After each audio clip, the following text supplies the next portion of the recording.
Hello and welcome everyone to VSFighting XIII Under Night in Birth 2, your top 8. I am Air, I'm joined by the wonderful Firestar. Oh, I thought you were leaving it to me. My bad. Yeah. And I got a little bit of deja vu because we were here last year in this same scenario. Not in this beautiful, beautiful auditorium, but it was me and you on the mic. It was another top 8, Nephros on the winner's side. But more importantly, this entire top 8, just like last year, will be in first to 3. Yes, indeed. So we are going as competitive as we can for a Europe-only Arc World Tour Platinum qualifier. So the winner of this bracket will advance to the Arc World Tour Finals directly. They can take their chance, you know, to get the trophy this year. Hopefully not have another Elton victory. I don't think we're after that narrative. No. But either way, everybody out there in the crowd right now, ready and excited for Under Night 2? And let's hear it. Everybody get hyped for your top 8. Yes, indeed. The crowd's very, very excited. I'm very, very excited. I'm sure you're very, very excited. And I'm sure our players are very excited to get into our first match here in the top 8. Yeah, which is going to be Nephros versus Kane. So obviously, I think we were talking about this yesterday. European-only top 8 means that a lot of these people play each other often. But, you know, Kane, Nephros, Ryan, they're kind of like training partners. They play each other a lot, especially obviously on the side of Nephros and Ryan. So it's not like these two players aren't familiar with each other. It's not like everyone in this bracket isn't familiar with each other. It's not like we don't have a lot of storylines going in. But the real question is...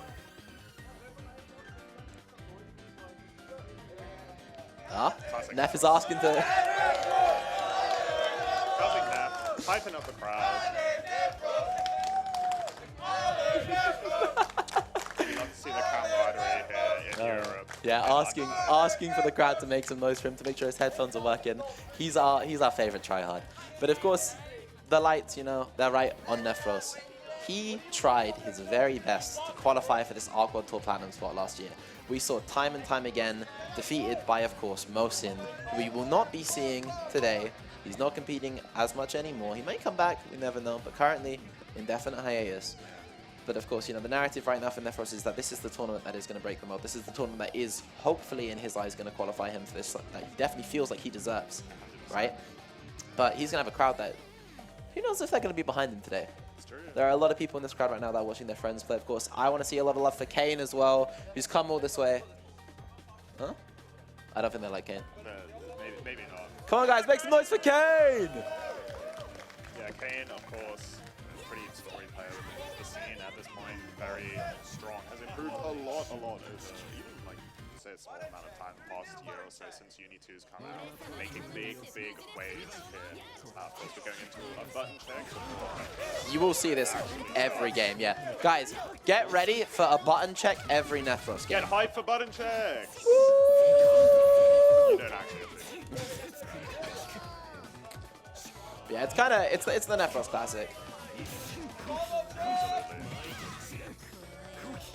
I think the crowd want a combo check. They want to see if they've got on these characters. Yeah, I mean, Nephros did used to play Surf after all, but I don't think we will be seeing that character anymore. It's Linné all the way, and I can't really blame him. And it was Linné that took Big Black out of Climax of Night. That was the first seed. That was a massive upset. Happened all the way in top 33 as well.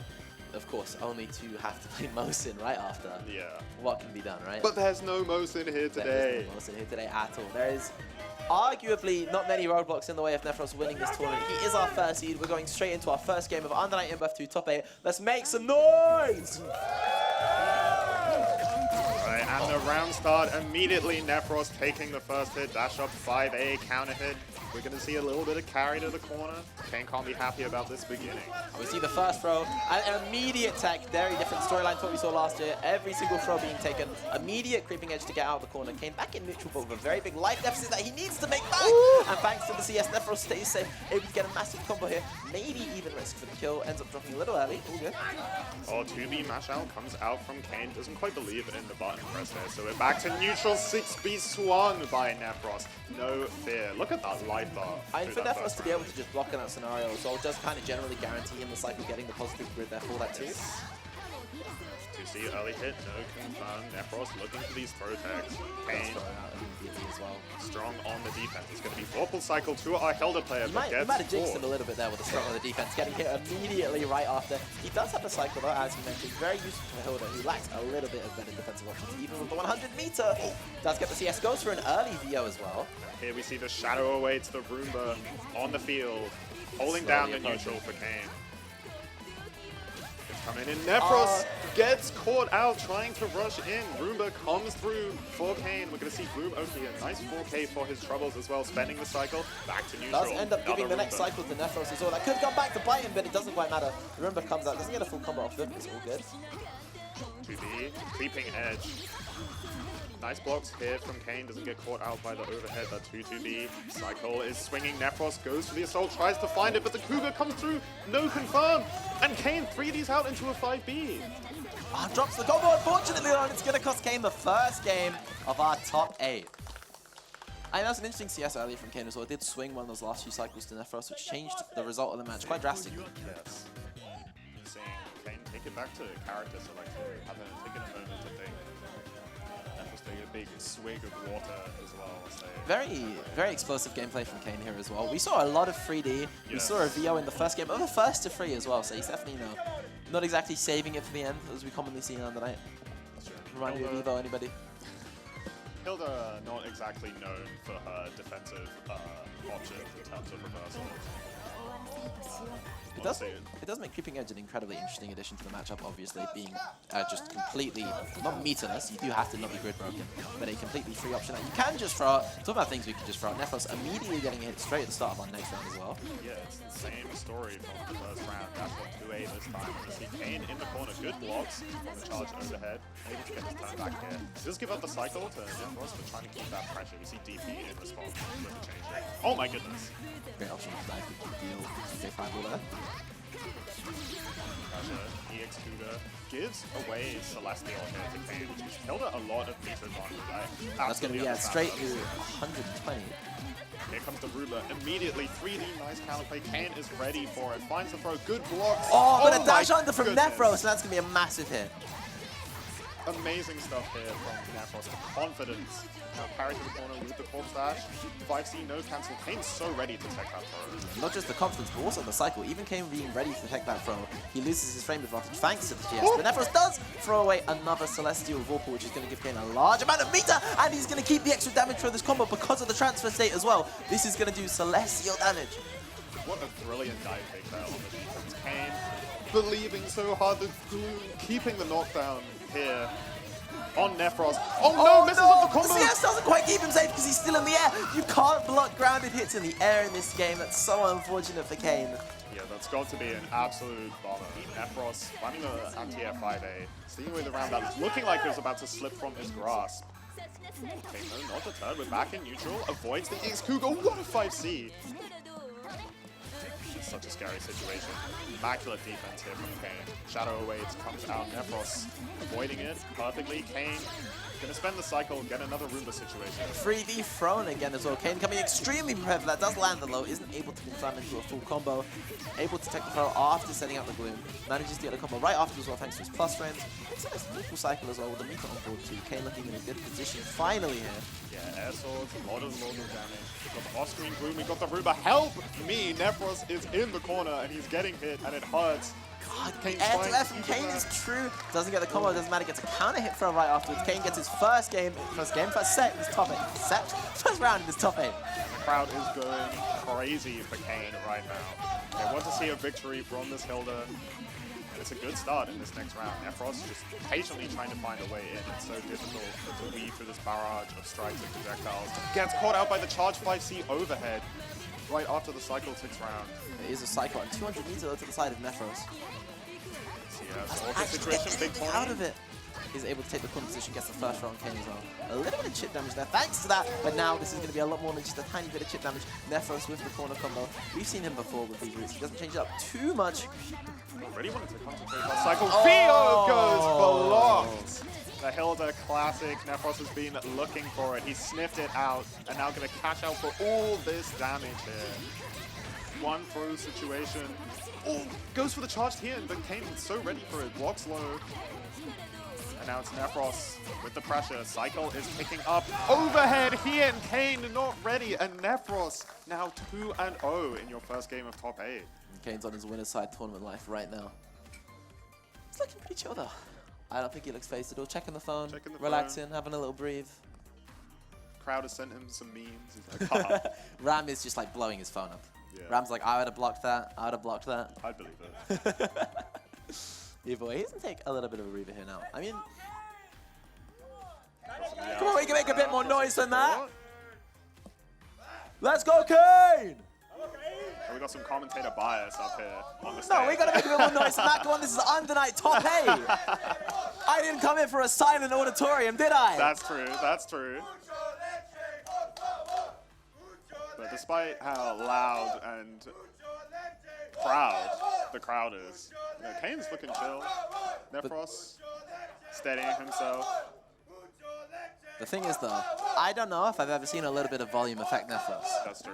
That's why he's got the head. The man is a weapon at Undernight, you know. He's training himself every single day, sharpening himself every single day. In the ranked minds, taking the Discord. The evil first to 5s, and immediately a very nice slow DC from Kane. Yeah, calling out an early and kind of uncharacteristic stat tech here from Nefros. Kane securing the first cycle. Good blocks on the pin. Rumba's gonna whiff, doesn't quite matter. Kane gets a little bit of chip damage, but Nefros runs up counter hit from. 5C counter hit, that's really big for Nef here. Cool the corner carry in the world that he wants. And a cycle too. So very good. Took a few hits on the way in, but it's looking pretty. What a bold dash block from Kane. Deep dash here. Actually, had potential if he pressed off that dash block. Punish them for the right dash. Missed opportunity, but it's all good. My The Rumba is goodness. going to whiff, but it doesn't quite matter. Kane gets a massive counter hit. The CSCM, a very nice conversion as well. That was such an awkward situation as well, because Kane fully whiffed, and usually Hilda is punishable in those situations, but the Roomba there to cover her. So unfortunate, Neff couldn't get a swing in. Tries to dash through the Roomba. Oh my goodness, it picks up. Kane drops the combo. He wanted more meter, and he gets away with a little bit of greed in that scramble situation. That is the issue with Rumba. Of course, it activates as you walk up to it. So if you dash block a little too late, Hilda's going to get a full combo. We're talking about Lene, you know, fastest character in the game. She is the speed star, She as can't we know. outrun the Roomba. Good blocks though on the FF2A overhead. Nefros now with the cycle finds a grid break 2C right at the tip. Are we going to see the classic Nefros? Yes, we are. The EX Cougar comes out, placing himself right in Kane's face. He wants to do a lot of pressure here. Gets the first throw as well. Going to be a nice bit of damage on top of that. Vorpal coming out as well. 10% extra damage to the side of Nefros. And a massive counter hit. This is going to be the round for Nefros. All he has to do is not drop this combo. Yeah, the new age Lene classic, that dash up TK Cougar to crush so many OS options. So difficult to deal with. And Kane getting blown up by it there. One round apiece. 2x comes out and getting the low snipe from mid-screen. Unfortunate end to the combo though. Good blocks on the pin. Nefros weathering the storm here. Has Celestial. 2GC is on deck. Flies forwards with the dash force function in the EX Cougar. Exactly. And look at the Celestial damage as well. 4K, didn't even have to finish the full combo. Doesn't quite matter. Kane's going to hit him through it. He is going to lose to Celestial. Keeps the Vorpal though. And Kane now taking the corner position, sets up the gloom, goes for the crossover. Putting himself in the corner. Not where you want to be against Lene. But managing to push himself back to mid-screen. Neff not able to get the pickup. We've got trades swinging both sides. The raw assault JC comes in from Kane. This is going to be a nice little combo for Kane. Oh my goodness, scramble situation. Nefros ends up coming out on top. Just barely, but he's going to get a nice even life lead now. So both players are going to be in orange health for the rest of this round. Take throw. Anything can kill Kane now. One more throw will do it. Guard Frost comes out first time in the set. 3C whiffs, and the second hit of B here and catches Kane out again. That's the second time in the set. I think it has to be the difference maker. 3-0. The B hit has to be the difference maker for that entire set. Of course, there were a couple of unfortunate moments. The CS to cover himself in the air, not realizing that the only option in that scenario to not be hit by Neff was VO.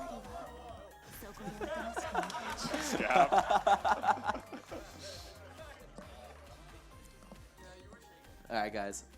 So, Nefros will be advancing to our winners finals. A very nice, clean 3-0 win from him there. Looking very confident, just taking a little breather on the stage right now, enjoying himself. Of course, up next, a match that, if you're from Europe, it needs no introduction. That's true. We're going to have Ram versus Ranelli, which, you know, it's a tiny bit of history going into this. Of course, A yesterday tiny in the, bit. yesterday in the 12v12, we had randomly picking Lene in that matchup to avoid showing the strategies as well. So I think Randomly's here to win. Yeah, 100%. I'd hope we were in a top 8 to win, but yeah, I think Randomly's here to win. Yeah, I mean, I don't think Randomly would come to VSF with intentions not to win. They have been grinding the game a lot as well. I think there are a lot of legacy uni players who've maybe fallen off the grind a little bit, but Randomly definitely isn't one of them. And even if they're playing the Lene and some other characters as well here and there, I think they still believe in the Akatsuki at the end of the day. I think that's the coolest thing as well, because we've seen Randomly swap between many characters as well since ED2 came out. But coming back to the Akatsuki, especially for a tournament this big, is just awesome. It's such an iconic uni character. Of course, Squish winning Evo in 2018, Of course. being like, I think how a lot of people got into the game watching that Squish run as well. So a character that's known for incredible combo routes. But on the other side of this matchup, a character that's not too popular, That's true. not too iconic, but has a very loyal fan base. Of course, we are talking about Mika, who Yes, the I don't one think, and only. yeah, you don't really see as much in top 8 outside of Japan and over here, with Ram, of course, kind of leading the Mika force internationally, really. Kind of known as one of the best Mikas in the world, undisputably at this point. Very, very consistent in his region of Europe as well. Has a lot of loyal fans in the crowd. You know, he has his Nafar homies. He's got Ryan over there cheering for him. He's going to have Carl cheering for him. Indeed. Yeah, and Ram, of course, very well known in the EU scene overall for just not only helping players out, but being a very consistent showing at tournaments, whether online or offline, making some big showings, and being quite the crowd pleaser in many ways A very as big well. crowd pleaser. Rabbit! What's up, Ram? You said you're gonna chant something, bro. He's asking for that. He's Asking requesting for it. chance. He's requesting it.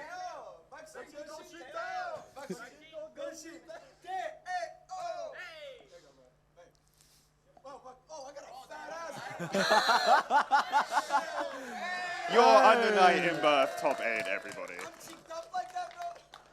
But guys, Sit down and play, man. ignoring Ram's gloating. If you'd like Randomly to win, can we make some noise? And for those of you that would like Ram to win, make some noise too. Come on. We got cheers on both sides for our players here in the top 8.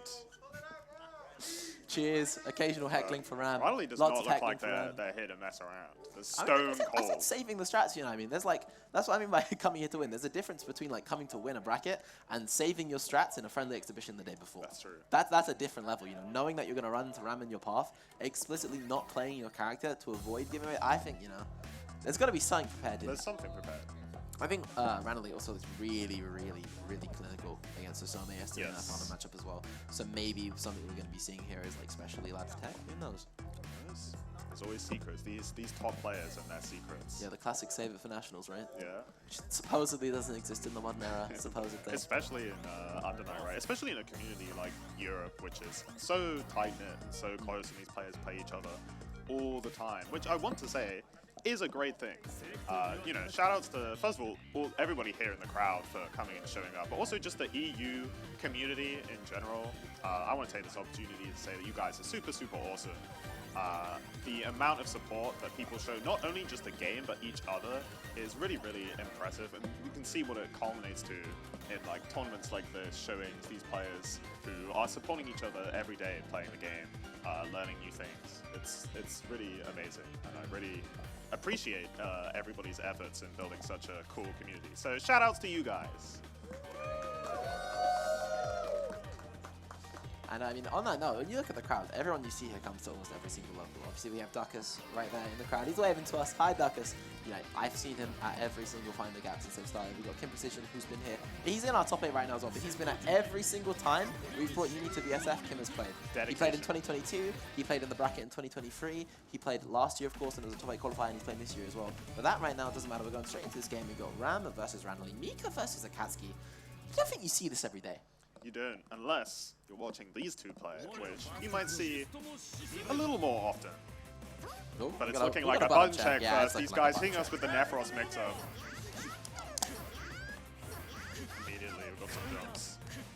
Of course, Mika character has changed quite a bit in the last patch. A lot of changes to her kit that have kind of been sort of legacy tools. 6xb, first of all, one thing, the first hit now being a low 9 frame, low option 19 frame active on the record, so can even beat delay tech.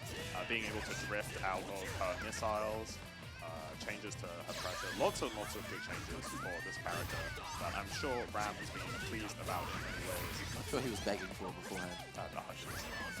I mean, in this day and age of Carmines and Hilda rumors, you're praying to It's always get Carmine's something and to play Hilda. that. We never talk about Hyde.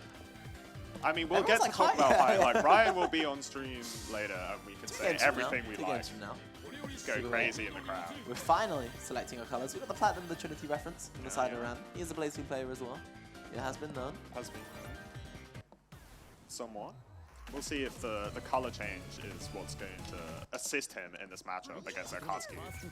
Finally, on Akatsuki, we're here in the graveyard because somebody is getting put in the ground. And in the ground, I mean into losers, of course. Ram finding the first hit of the set, and Ranley firing back with the BDP immediately. First interaction. Oh, what an amazing dash under. Isn't able to pick up the full combo though. It's all good. Life's even out a little bit. Ranley is going to take the first cycle in this round. Oh Able to my get an goodness. amazing parry. Yeah, using that CS perfectly there to counterplay Oh, Ram's the option. throw Like, whiff, though. forced into the corner on that throw whiff. Nice throw attack from Ranelli. And he goes for the DP during the up air, isn't able to punish off the, so he didn't get the combo off of the ADP. Right. Air situation.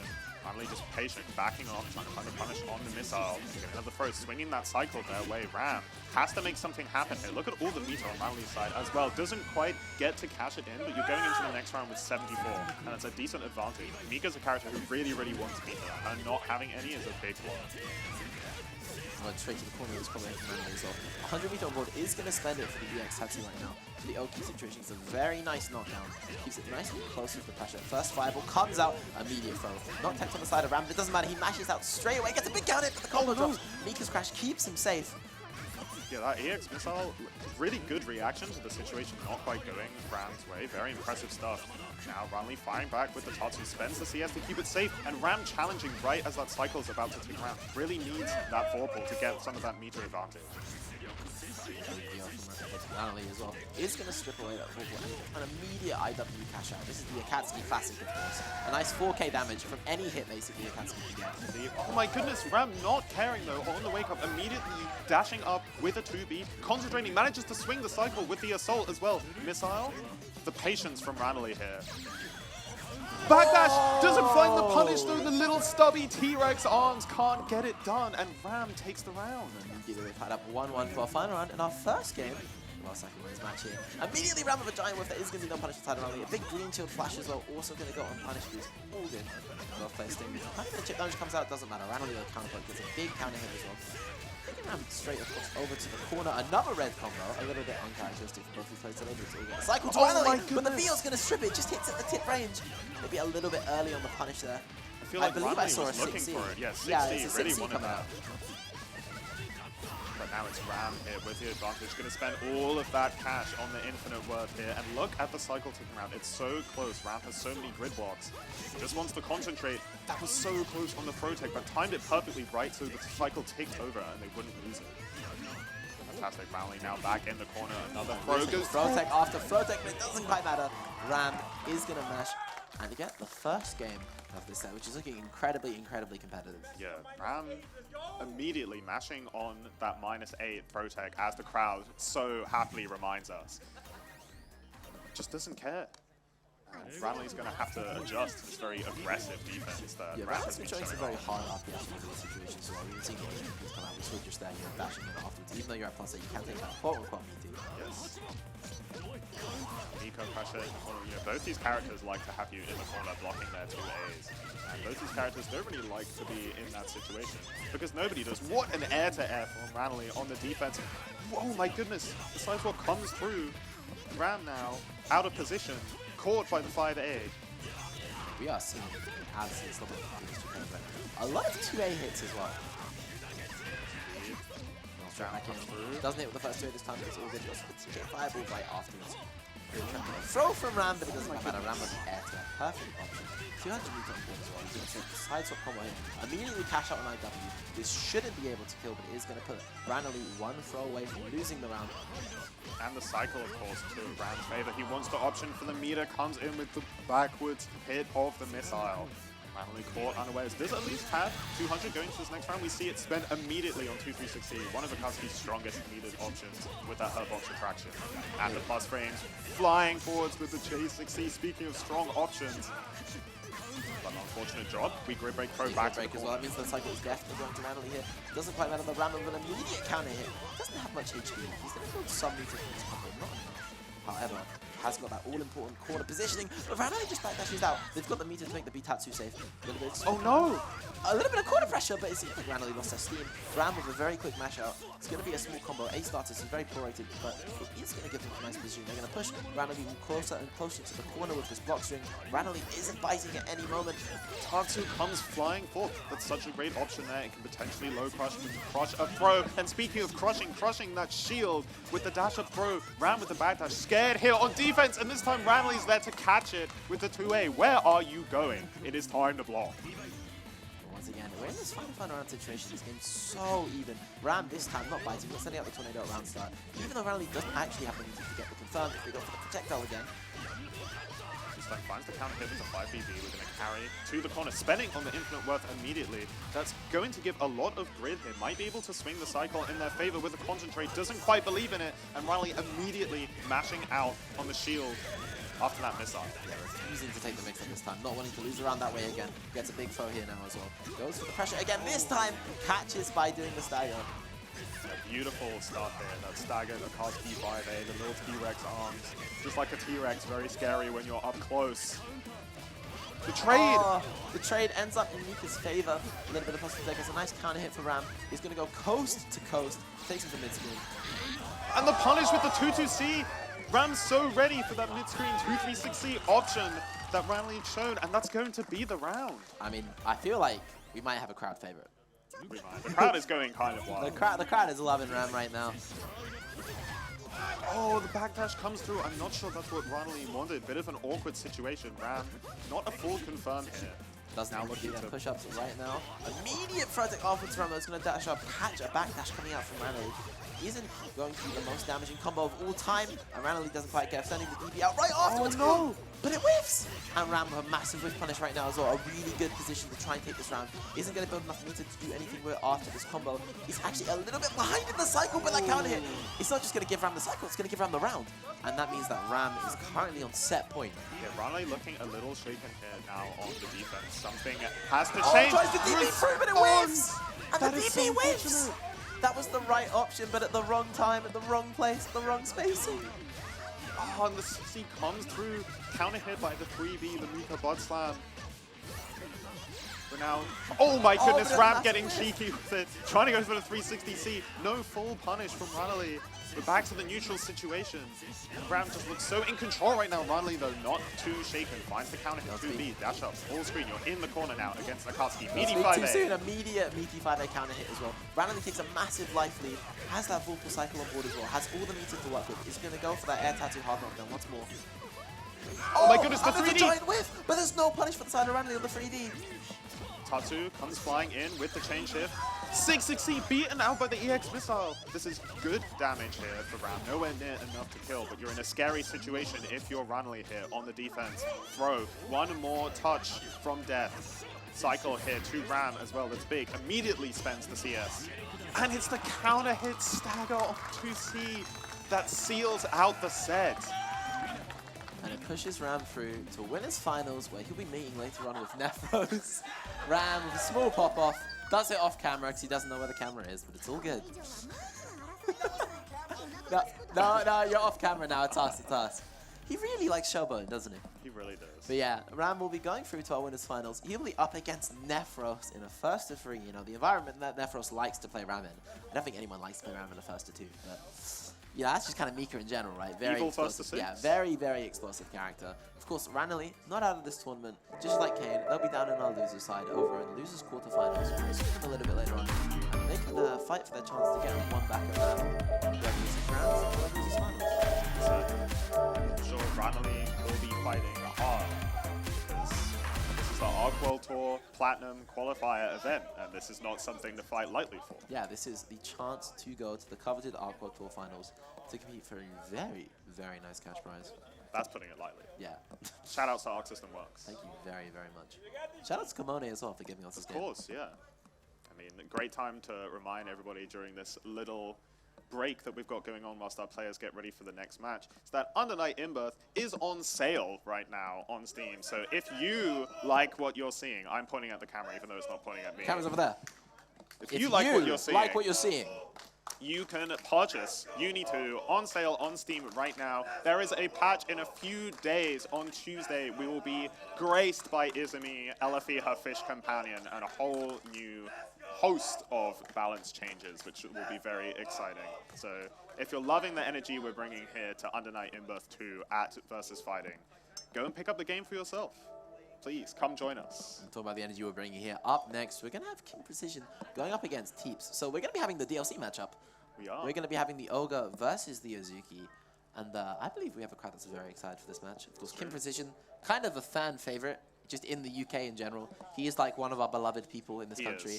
He's kind of almost like a national gem at this point. I would describe Kim Precision as a national gem, actually.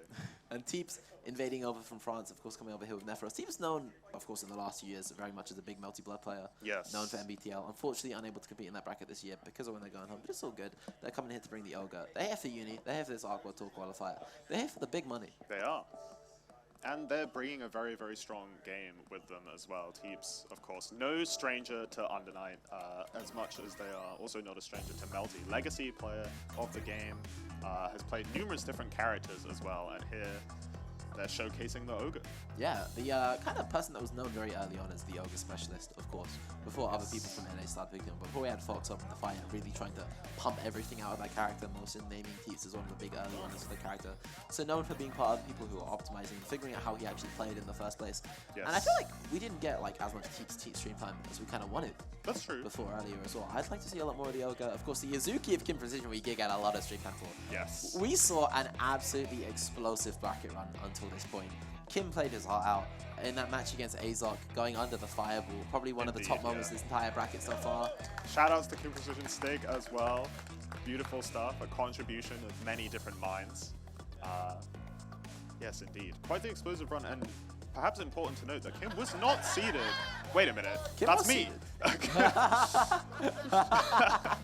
Kim was seeded. He was not seeded for top 8. Oh, not seeded for top 8, yeah. And yet he has made it here all the same, so what does that say? What does it say? I think it says he's the GOAT. Perhaps. He may be the GOAT. But guys, if you'd like to see Kim Precision take this match, can you make some noise? And if you'd like to see Teeps win this match, make some noise! I think we've got a pretty even crowd. I think everybody just wants everyone to win. Yeah, which is true. very That's very I have to European say. Uni. Yeah, that's is. very EU-Uni for everyone to want everyone to win, right? Everyone's so supportive. You love to see it. How can you hate the people that you say good morning to every single day? It's true. And that you play, Shoutouts to and you play Ravioli. Wordle with every single day? True. We're on that 72 or something % win rate. We got to get those numbers up. Guys, shout out the EU-Uni Wordle streak. If you love Wordle, make some noise! Woo! Let's go Wordle. You know, I got it like 2 days in a row first. I'm so good. Yeah, I mean you're carrying. Clearly. Anyways, we're going straight. Oh, we're going straight into a button check. I was like, we're going straight into this. I see a Mika. What's happening? We're getting The RAM raided virus once has again. affected Kim Precision. You guys know there is a button check in like character select. Yeah, but then right? you can't feel the stream setup. You can't like, feel the stream setup. Listen, if I'm playing for money, I want to know the setup is good, right? Yeah, I'm not that's even fair. doing this. I'm not doing this picking my non-character. I'm picking my character. I'm doing like a combo check. Just doing a combo You know, check. we call Nephros a tryhard, but I get it. You know what I mean? There's money. There's a flight on the line, right? I'd hope I tried a little bit. Listen, I don't want to hear it from Nephros because that guy has so much money in his Matcherino that he does not redeem. But we're not talking about Nephros right now. We're talking about Kim. We're talking about Teeps and this game that is happening right now. We're very immediately seeing the impact of that top 2 as well. A really critical tool for Azuki, who's running a very nice combo right now. Getting that corner position into poison as well. Gonna add a little bit of extra damage, which of course isn't shown on the combo counter. Very important piece here. Kim Precision with a Vorpal Cycle sends it very early, and a nice throw tech from Teeps.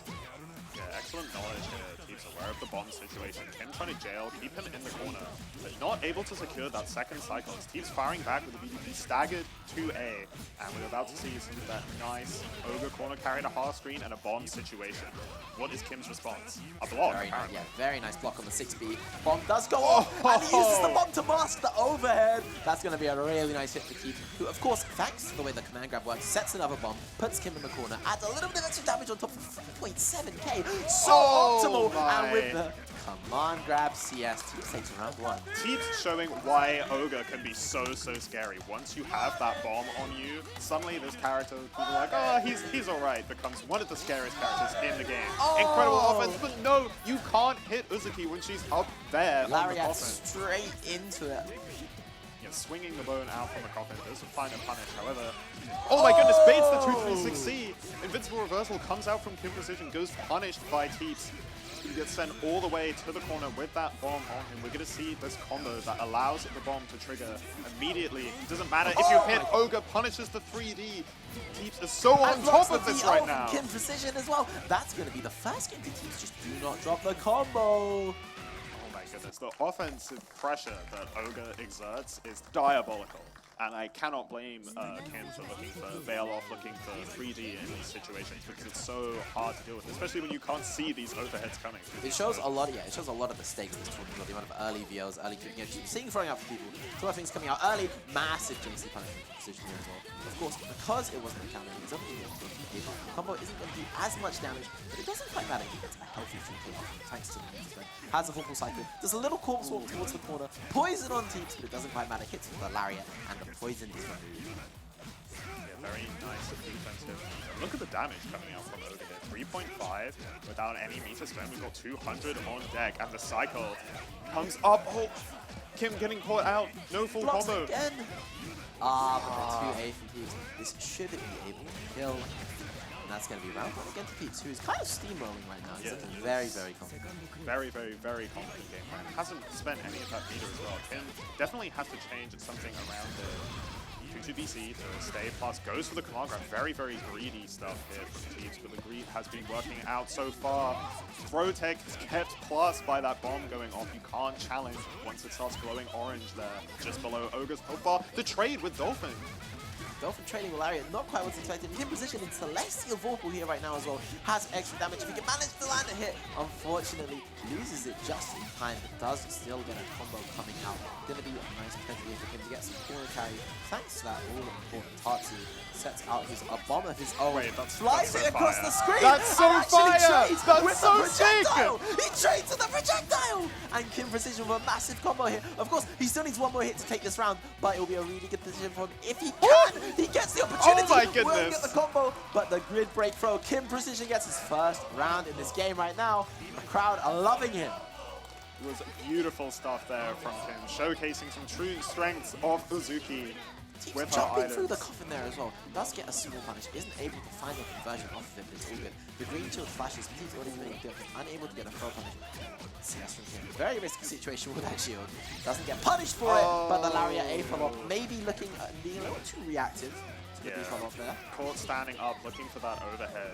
But back to neutral in this situation. Cycle is going to go to Teeps. Kim doesn't really seem too worried about it, but he does get the TK Cloud punished by Teeps flying in with the Lariat. This is good damage. It's coming out here. This could has kill. the meter. He's got CVO. CVO sends the infinite Well, worth. sending it Teeps. home.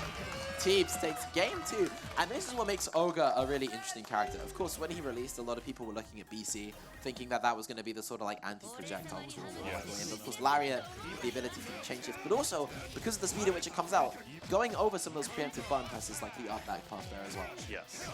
Very strong tool. You could say it's like Divine Thrust, but it's safe. You get a full combo off it. Very good Divine stuff. Thrust doesn't threaten an overhead right after. Exactly. Without any meter. Speaking Talking of about threatening an overheads. overhead, yeah, green shield there on the B follow-up. Bomb is going to go up, he's still on the ground. 2-2C comes out, gets a little bit of plus frames off of that, but a nice mash out from Kim. This is an all-important counter hit. He really needs a game right now. He's going to take every round he can. He's going to try everything he can to make this comeback. But Teeps is going to take the throw, and this time the 6B's going to land. It's so fast, it's so quick, and of course Teeps had the chain shift to confirm off it there. Kim Precision very on the back foot here, has to make something happen.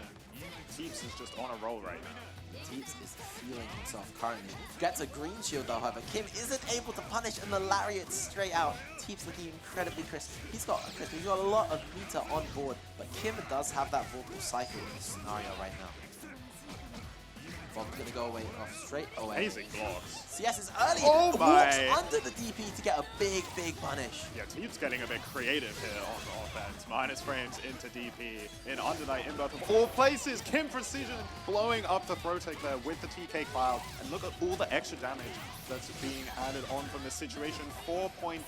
The bomb is on deck. He's jailing here. The throw comes out. That's going to kill with the bomb explosion. The extra damage from the bomb explosion. Kim Precision taking around, trying to do his very best. He's on tournament life right now, 1 round away from being eliminated, and he gets a massive gun hit. It doesn't confirm. Teeps with that all-important Ogre projectile. It is the one move that completely rounds out his kit. It's the finishing touch on it, and it's going to do so much for Teeps right now in this set. It's a really big throw take here, but Kim has to sit down and hold this bomb from Ogre. That overhead, though, goes punished. The bomb wasn't there to cover it. Kim just wants out of the corner, cuts his combo short. As a result, double overhead comes through. TK hat from Teeps. What an oh-so-dandy reversal option. In the corner now, Teeps keeping the pressure up. The bomb is ticking down. Nice blocks again from Kim Precision, but gets called out. And Teeps more than enough damage here on the combo to seal out the set. And guys, 3-0. that does mean Kim Precision will be coming 7th place at Under Night Inbirth 2 at VSFighting. Guys, can we make some noise for Kim? Very well played to Kim.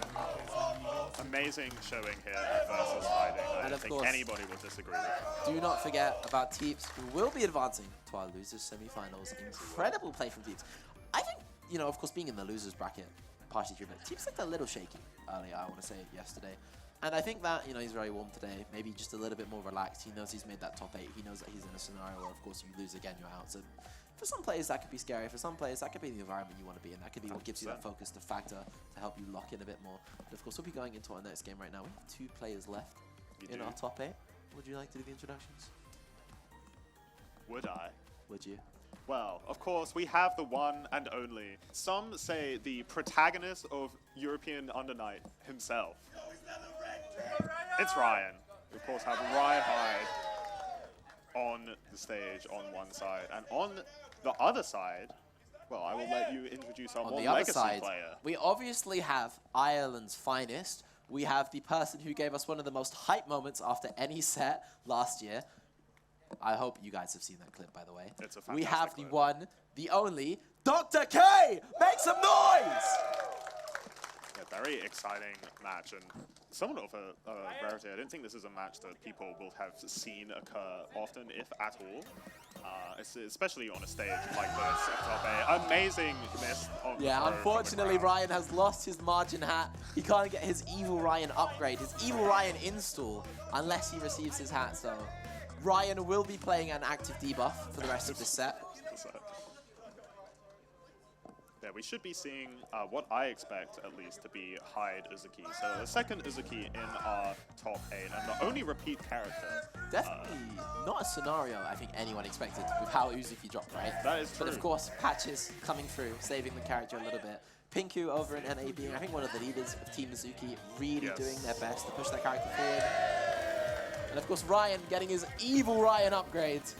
Guys, make some noise for Evil Ryan!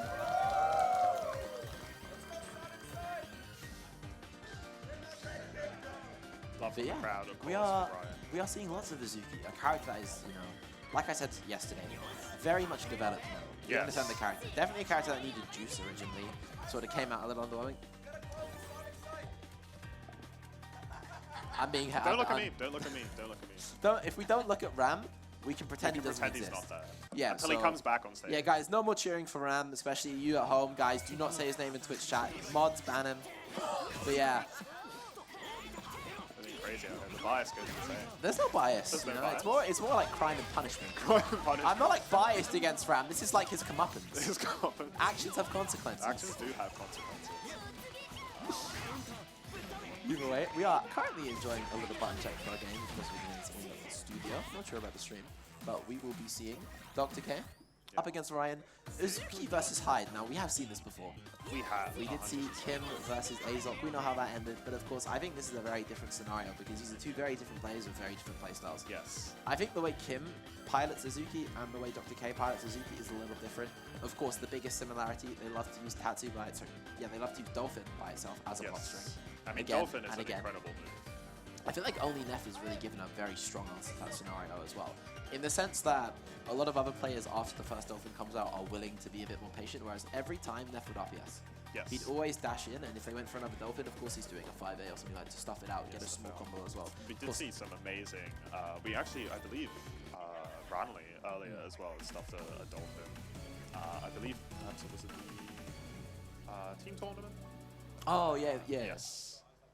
So yeah, you have to be ready for that move. It's so fast, crushes a lot of options, and not particularly minus as well. I'm sure Ryan is more than ready to deal with situations like that as we go into this match. Of course, we barely talked about Hyde, who is such a strong character in his own right in this version, running away with so many tournaments, and Ryan, of course, hoping to run away with this one. Immediate force function as well. He's going to clash with the coffin. Gets a nice little whiff punish from behind. Ryan with X. Starts with the pressure, but immediately that Dolphin is going to come through, give the conversion to Dr. K. He takes a lot of grid in this first Vorpal cycle. Nice 3.5k damage combo as well. Yeah, as much as Hyde is excellent at holding damage, so he is going to give away a lot of grid for it, especially with that 2FF force function. Nice confirm here off the coffin from Dr. K. We're seeing him, speaking of controlling neutral. I was going to say, maybe that neutral doesn't matter too much. Dr. K right now really controlling the pace of that neutral. Really nicely timed counter pokes. Very good backdash earlier as well, and some excellent patience. And once again, they catch the backdash with the Dolphin, because Hyde having a very world-class backdash. But I mean, you can press it every single time. Yeah, Dolphin, absolutely amazing option in CS Mind Games. I said it yesterday, I'll say it again here today. It beats throw, it can anti-air, and I'm not surprised to see Dr. K using it in situations like that. Even in situations like this, facing off against Hyde Flyable, the side swap here with the jump out into the corner now. Good damage here from Uzuki, and we're going to see some Okizeme on top of that. Smarts the ender so they can throw out the poison. Applies it using the throw. Gets the bomb as well. As a result, gets a small hit with the bomb. Does actually drop, but is able to continue the pressure thanks to its threat. Keeping Ryan in the corner. Yeah, and Ryan keeping Dr. K honest with that Palebringer on the defense, but trying to backdash in pressure. Dr. K so ready for it. Flies out with the Dolphin, and as I said before, this is an excellent starter. Goes into the Infinite Worth, more than enough to tie up this first game. And that is, yeah, the first game over to Dr. K, who got so much mileage out of Dolphin punishing that Hyde backdash. But of course, Ram, the crowd, rallying behind the protagonist back. Yeah. Can he get the protagonist advantage? I mean, Ryan is definitely a fan favorite. You know, he's taken off. We're back to regular Ryan. He's taken off the hat. No more evil behavior. He needs to calm down just a little bit, help himself out there. Apart from what you will be seeing him doing on Hyde, which is, depending on who you ask, evil behavior, an evil character, perhaps. He's thinking. He's having a little moment to reconvene, take his time, take his thoughts. He's told Kyle that he's not playing Phonon. Disappointment from the crowd.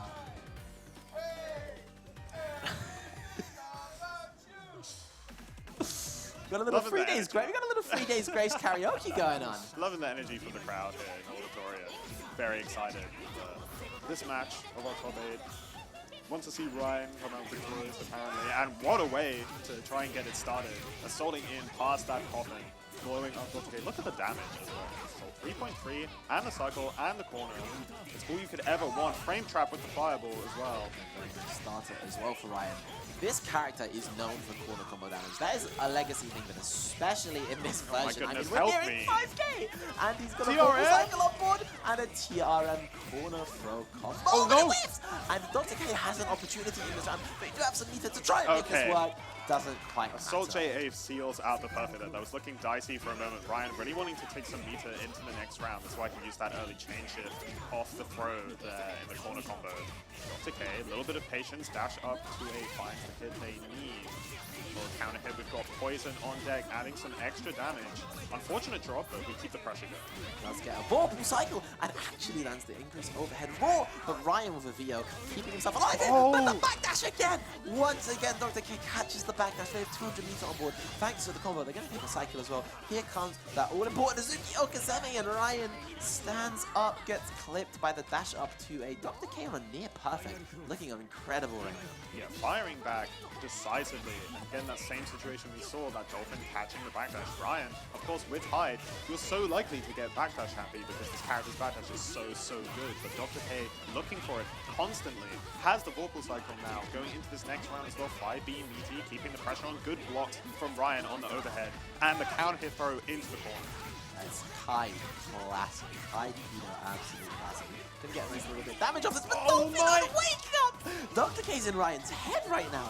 That's gonna be at least the 5th or 6th Dolphin we've seen this entire set. Is gonna use the CS for this combo as well. Get a nice bit of damage. Throws into the bomb. This time the bunny, which of course can deal with the DPs on wake up, but the Palebringer, it's gonna keep Ryan alive. But the last hit whiffs as the massive counter hit for Dr. K. It's dropped, but it doesn't quite matter. The meaty comes through for Dr. K.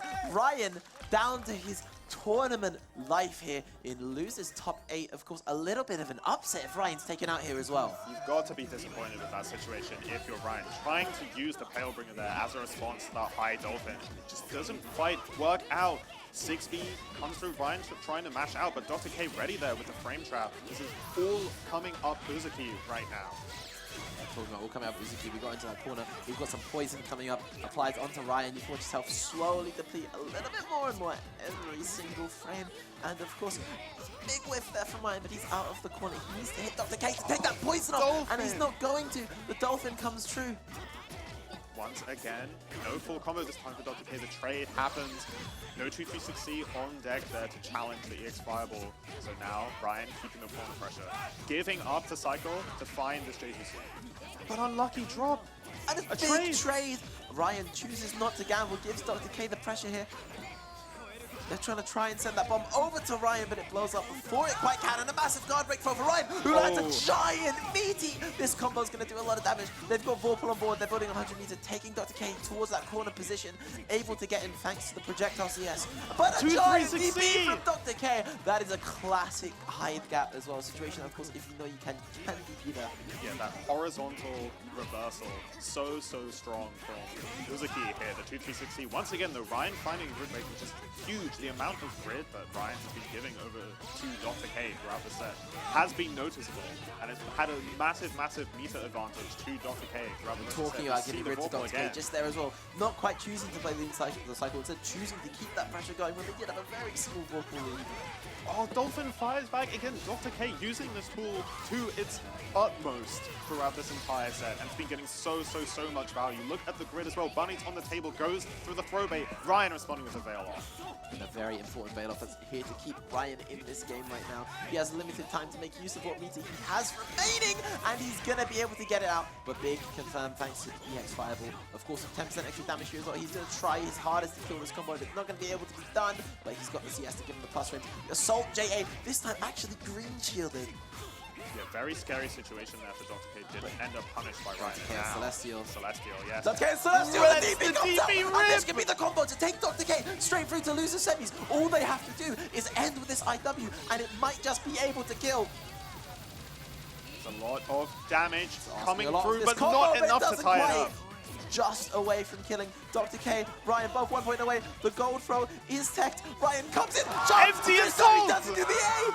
The empty low from Ryan keeps him alive.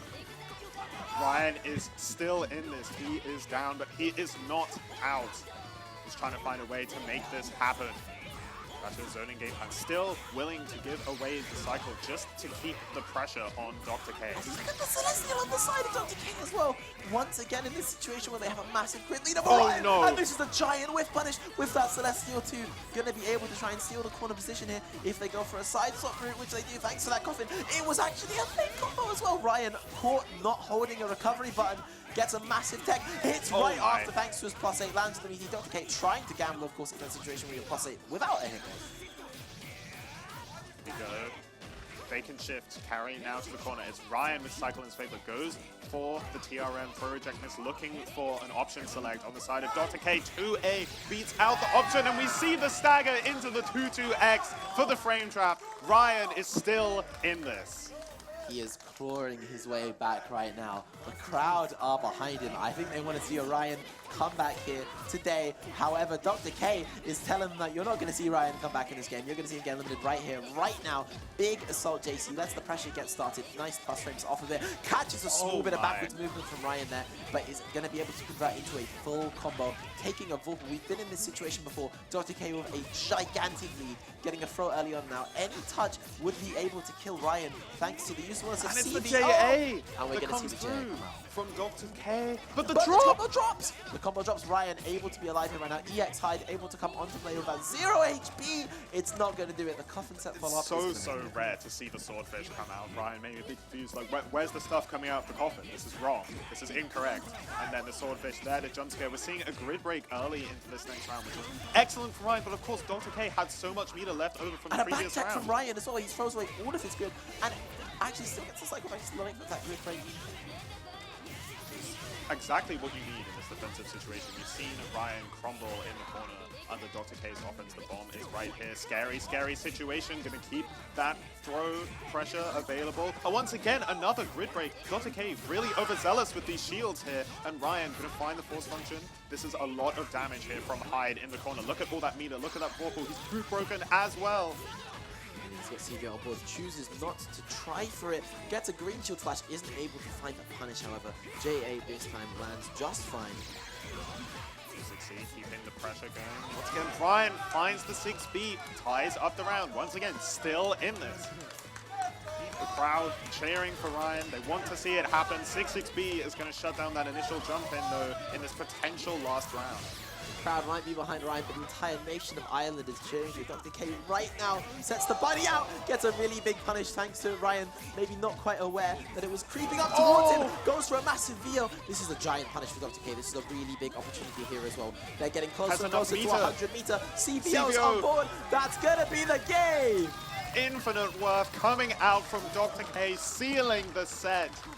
That And is guys, Dr. K 3-1 over Ryan. That might be the end of Ryan's time in our top 8 bracket, but it's obviously not the end of Ryan's time in this community. Guys, we love Ryan. Let's make some noise for Ryan!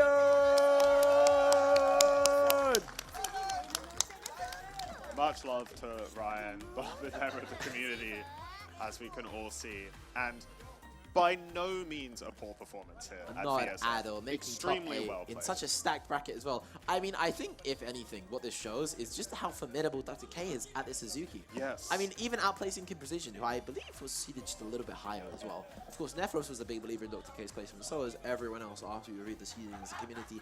And it has been completely proven today that he has absolutely torn his way up into top 6.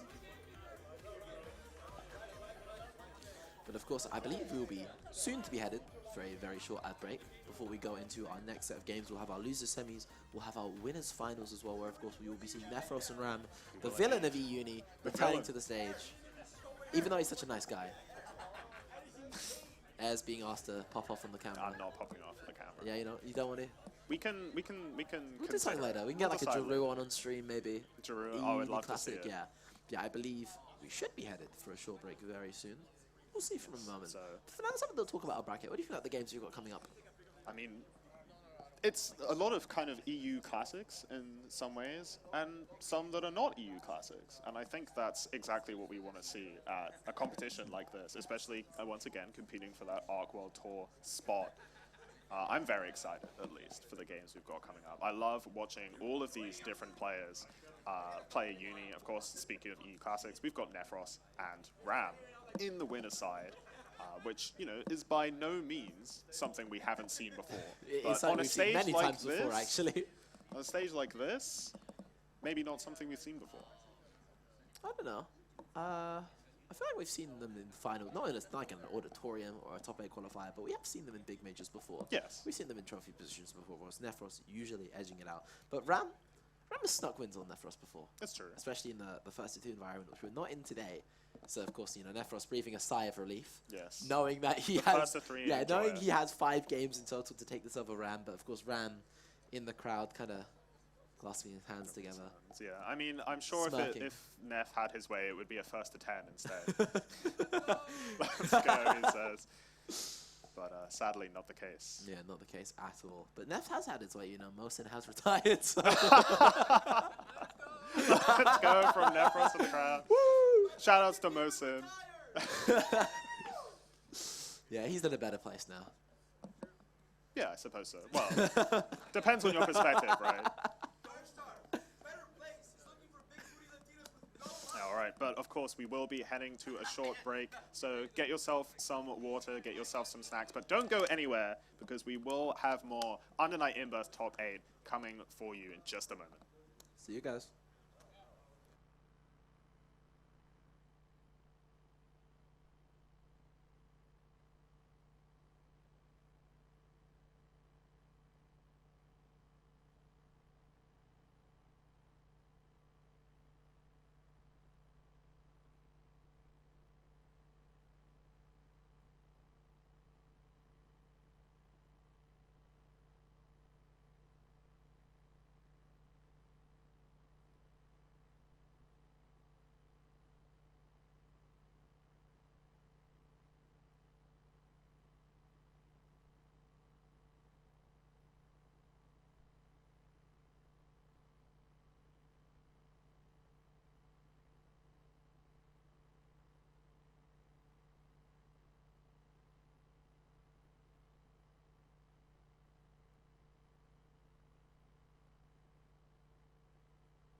Jason.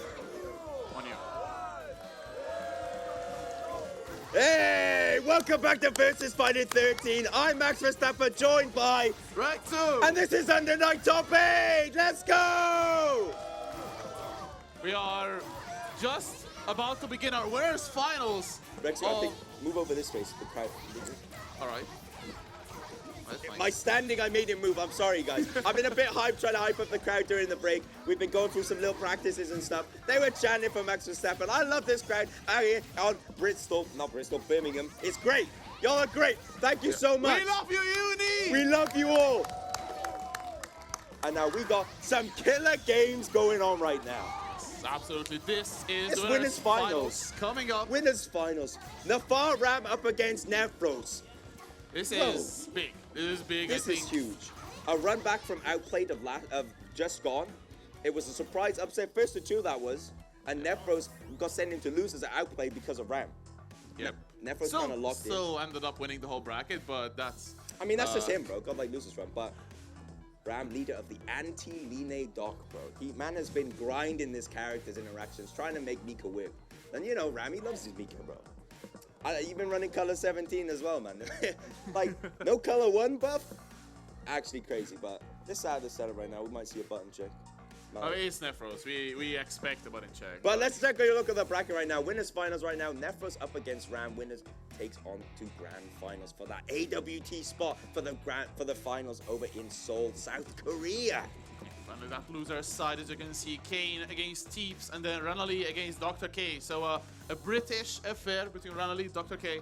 British, that's Ireland, bro. But Ranali is British Isle affair, but Dr. K's from Ireland, bro. That's not Britain. fair enough. Let's- The let's- English-speaking languages, the countries. Let's sort this out right now, bro. Let's go through a little bit of teething issues, innit, Rec? Alright. But anyway, we've been having a good time. We have a good set of games. I mean, it's been absolutely insane, yeah, bro. Top 12 coming through. We had tools yesterday, and now Ram has disappeared into the ether. He's left something in his bag. So Nefros is gonna bless us with some perfect button check action, bro.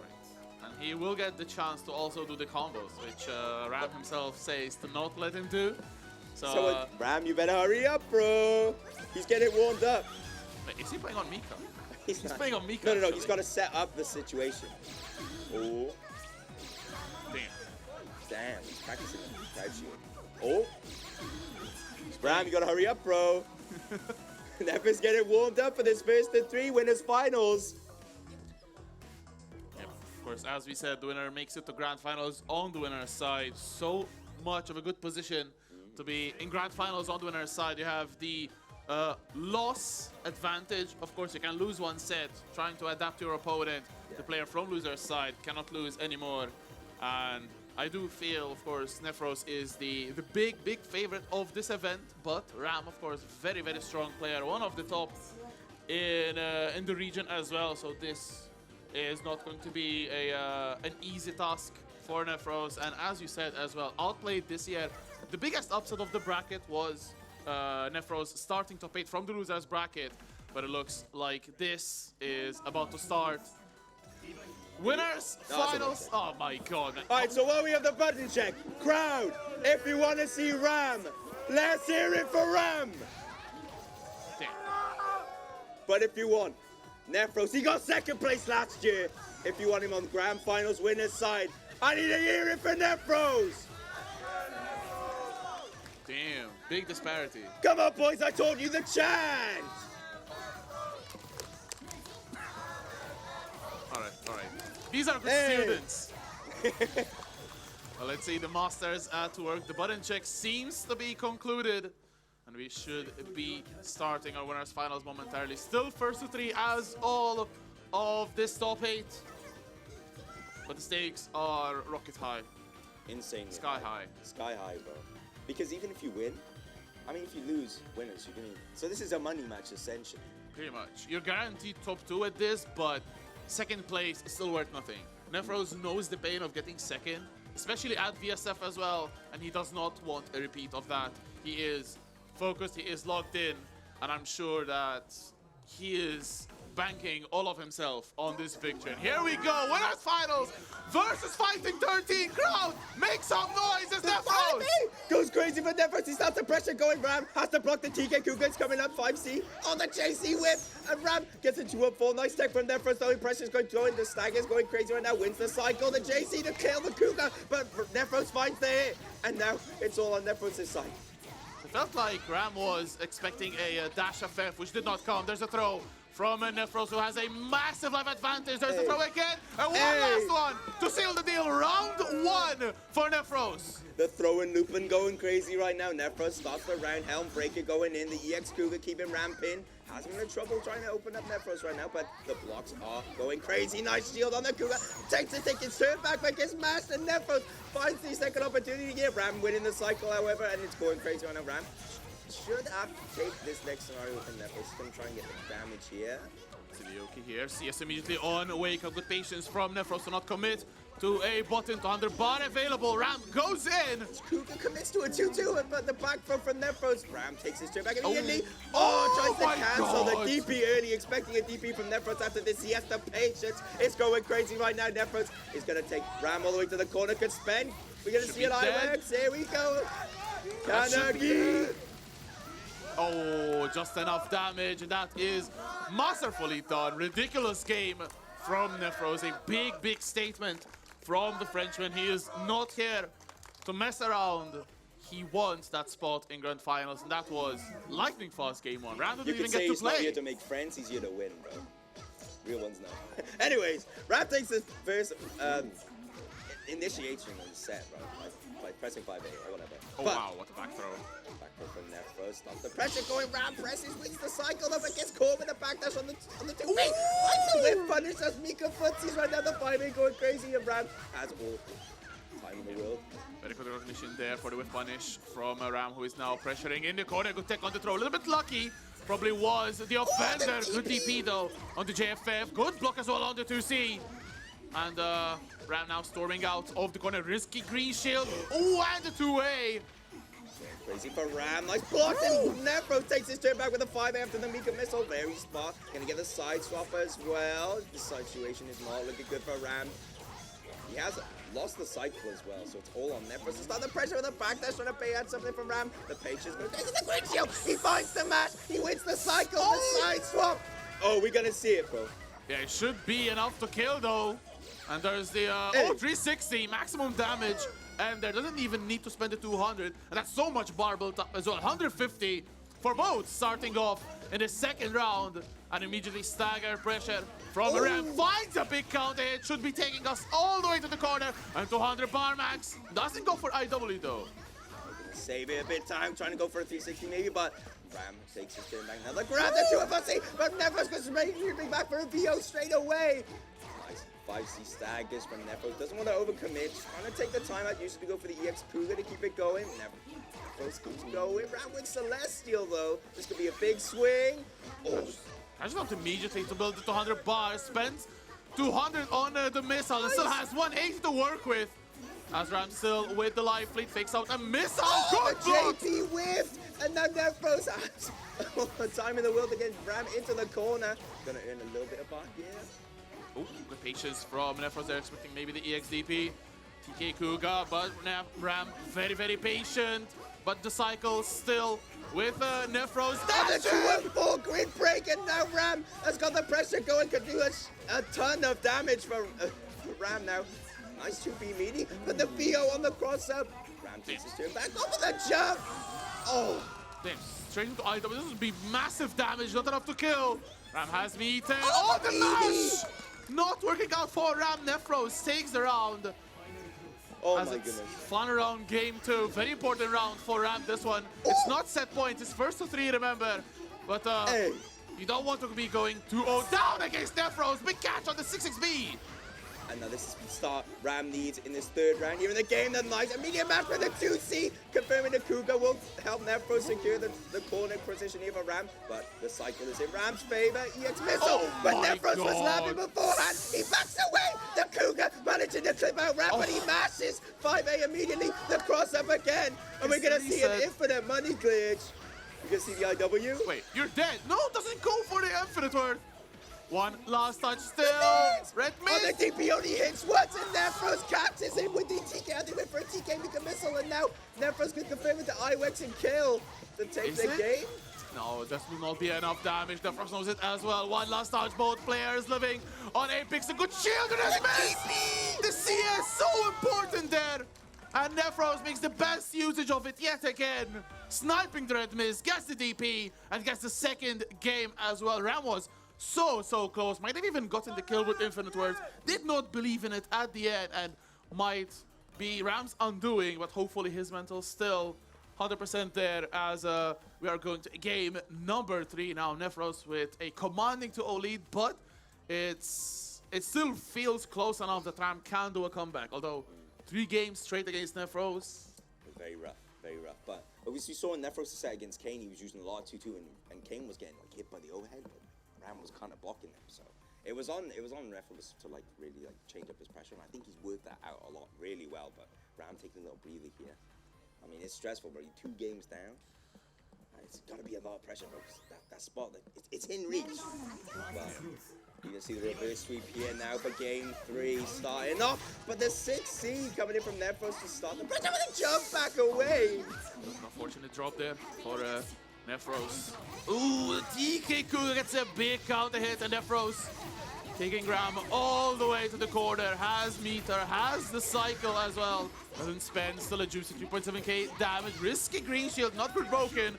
It's attack here, Rams, yes, immediately to keep the turn. So, ooh, good 6 XP though. Ram turns the tide. Yeah, that 6 XP low press has got in the cycle as well. Gonna put Nefros in the stagger pressure that Nefros is good at dealing with, but the throw on the shield causes the grip break, and now it's 50-50 City. You're gonna be taking a lot of damage here. But see how Ram shoots the end. He goes to the eye. Just enough damage, and just enough 5k. Sheesh. This character hits hard. Bonus damage from Boba on the grip break, managing to clutch out Ram for the round, but have to block this Kujo perfect. Round stop from Nefros, expecting the overhead. Ram gets caught low by the 2C, and now it's still looking good for my man. This pressure to concentrate from Nefros to win in the cycle maybe, but the green shield, nice, doesn't get the throw, but the TK Kuga will bait out the throw tech from Ram. The throw really fast on the lead, so look out for one of the kill, but the pressure going in, the 2B should secure Nefros the round with the perfect. Starting off set point as well, 200 bar available, so definitely a very good position. And a very slow start in this one. Ram doesn't want to overcommit, but still ends up eating a counter hit. That 5A placement from Nefros, absolutely top notch. As we're heading towards the corner, spends EX Kuga for maximum carry as well. And that 6-6C is Nefros to get this combo up against Ram, and Ram is on the back for the massive life feed and 4 for Nefros, DK Kuga, and that should be all she wrote. Nefros advances to win the grand finals with a solid 3-0 win over Ram. Oh my goodness. Right, as we hit Oh, the pop-up. Come on, crowd, here we go. Bro, y'all sound like the teachers told you to do this, bro. I need more energy, man. at the end of the day, you did though. I mean, yeah, I did kind of tell him to do it, But yeah, that is Nefros securing his spot in winner's side of Grand Finals. Just 1 set win away from Arc World Tour Finals next year in March in Korea, of course, South Korea. Let's go. That's definitely a destination that Nefros has been working since the announcement of the World Tour in March of this year. And he's just so close. He has been working so hard for this. He has been working hard last year as well, as Farsar and Air very well mentioned earlier. So this might be finally his time to shine. But there's still, of course, the Grand Finals to win. You're in winner's side, but it's not done yet. There's still 1 more set to win. Not at all. And we got a man up here on the stage. I saw in a Salty EU recently, it was him. He actually managed to take it over Nefros from losers. So there's still a lot of hidden variables, and there's another hidden variable. We got man like Teeps. We got Teeps and Kane have just come into the setup, and Kane beat Nefros in a Salty EU coming from the losers bracket.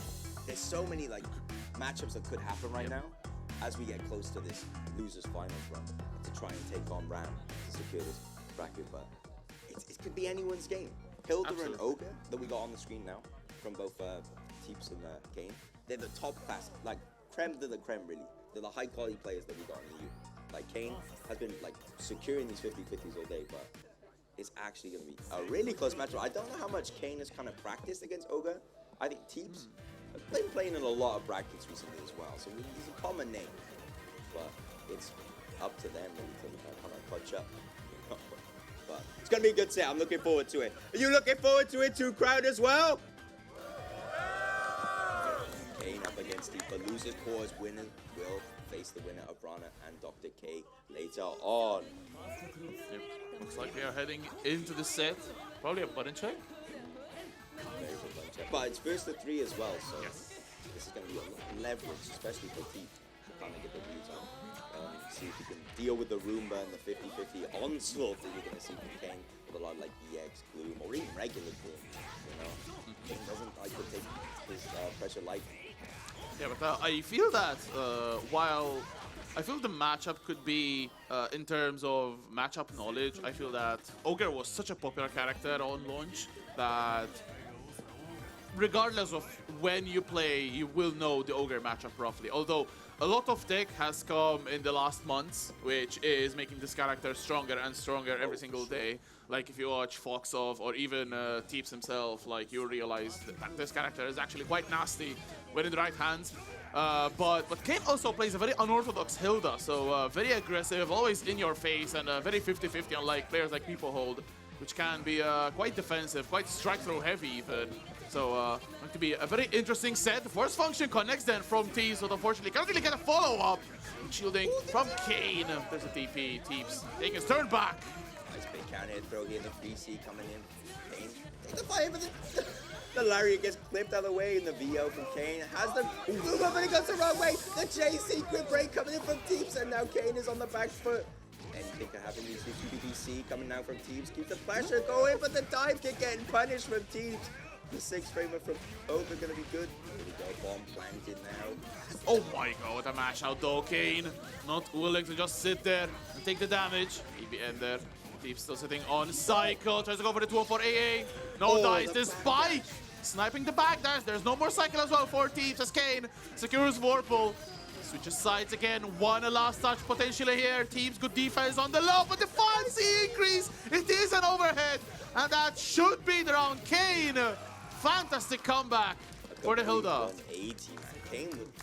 Kane was on the back foot a lot of that round, but managed to clutch it up with a decent comeback coming in. The EX Bloom now. Gonna snipe out Teeps, but doesn't get the confirm though. In fact, that's not Larry getting caught out though. Unfortunately, oh, Teeps as well getting hit by the 2-2X. Good conversion from Kane securing Teeps in the corner. There's the Gloom setup, runs into the 6-6B. The throw as well. Shadow awaits! Banks out the throw. And that should be an easy win. Okay, okay. Tactical reset, it's all good. It's all good. Tactical heart attack. Bro, the tactical 5 coming in from Kane to secure the round over against Teeps. And then 2-4 getting sniped out again. Nice delayed dive kick from Kane. He's been doing his homework. Really good conversion as well. Like not taking the combo drop. Pin drops there. Shipping. Okay, we're just whiffing throws. The Dr. 6 coming in clutch, but finds the confirm for Teeps. Oh? The low 6B block keeps it safe. Big 3D though. And big overhead. Into grip break, this is going to be a pretty good damage here for Teeps. Going to find a new position in the back of the corner here. Now it's anyone's game. Pressure now in the corner. Oh my god, again another grid break. And again another chance for Teeps to get the advantage. Good block on the 6B this time from Kane. Gatling. Oh god, the just soul goes immediately over the 2C. A lot of meter available. Teeps might just be able to kill from this. 1 bar probably needed. The EX. And that is round 1 in the second game for Teeps. Good start here for the Frenchman. Very smart usage of meter here, but I jinxed him. Trying to confirm that last round, but I think it's going to start to get the break train rolling. Bloom to actually snipe Teeps at the air. And this is going to be big. We're going to see probably the Bloom here trying to set up something. Again, the FF, EX, Dagger Rain, big damage 4K. Good guard thrust as well. Gains the potential overhead. It's a big trade. Goes for another FF after CS. Jump blocks the skewer, but gets caught by Kane, and that's another round the Peruvian coming up clutch. There to go 2-0 up. Of course, first to 3 again, but it's still not easy to come back from a 2-0 deficit. Good block on the FF overhead, and the lariat snipes Kane there, trying to backdash out of trouble, but Thieves knows the perfect range of this character, going for the setup there. Doesn't go for it even. Still in the red zone, explosion, 3D out of it. But gets hit by the 6B. We saw Ram in his game do a lot more 3Ds over against the bomb, but now it's all on for Thieves. Choosing to set this bomb, the setup, going in front, but Kane has CS. He has the meter to go for PL, but just got the back throw. Tries to continue the combo with CS, but EX Gloom is out, and Thieves is blocking, but gets hit by the Assault C, and he got more 50-50s. Don't worry about my bro. A little bit of spaghetti there, got blocked on the snipe, the 6-6C. Interrupts Steeps in his tracks, still has the cycle, 6-6C again, and the third one. There When in is. doubt, toss it out. He keeps going with these 6-6Bs. Actually managing to confirm with 2-2 this time. Gonna go for maximum damage to kill. Anti-dispersive, Iwex, and Kane is now 2-0 up against Thieves. Very good stuff there, of course. Thieves trying to take a turn that wasn't his. Good recognition from Kane to keep on going for the 6-6Cs. And Thieves not able to break through. Kane secures a 2-0 now. Still doable, but not how you want to start. Pin dropped. Gloom is there as well, and the snipe. Snipe coming in from Kane. This is the momentum he needs. 100 bar on deck if he chooses to spend. Goes for another low this time. And the defense from Thieves. Oh, bro, I'm shutting up, bro. I'm shutting up. I've jinxed Thieves every single time. He gets backdashed and is now in a world of hurt. The run up 5A. It's so tough. The pay on the throw. Oh, another move. Oh, comes in. Oh, but the overhead. And Kane is on set point. A very, very rough comeback on the cards for Thieves. The teleport skewer snipes the attempt at a dash-in from Thieves there. As Kane gets a reset with 2CC. That's so unfortunate as well. The dark arts of the Hilda Tech. Drops the pin, gets also a JC, but there's a Vela from Thieves. One last chance, the last little bit of meter generated still. Has the cycle spent there. Let's see, yes, nice tech from Kane. Another bubble timer running out for Thieves. Backs away a little bit, nice. Oh, but the assault! Synchronized right now. Big dodge burst from Kane to keep Thieves away. Does he get a confirm? Oh, unfortunate there, did not get it 1-4B.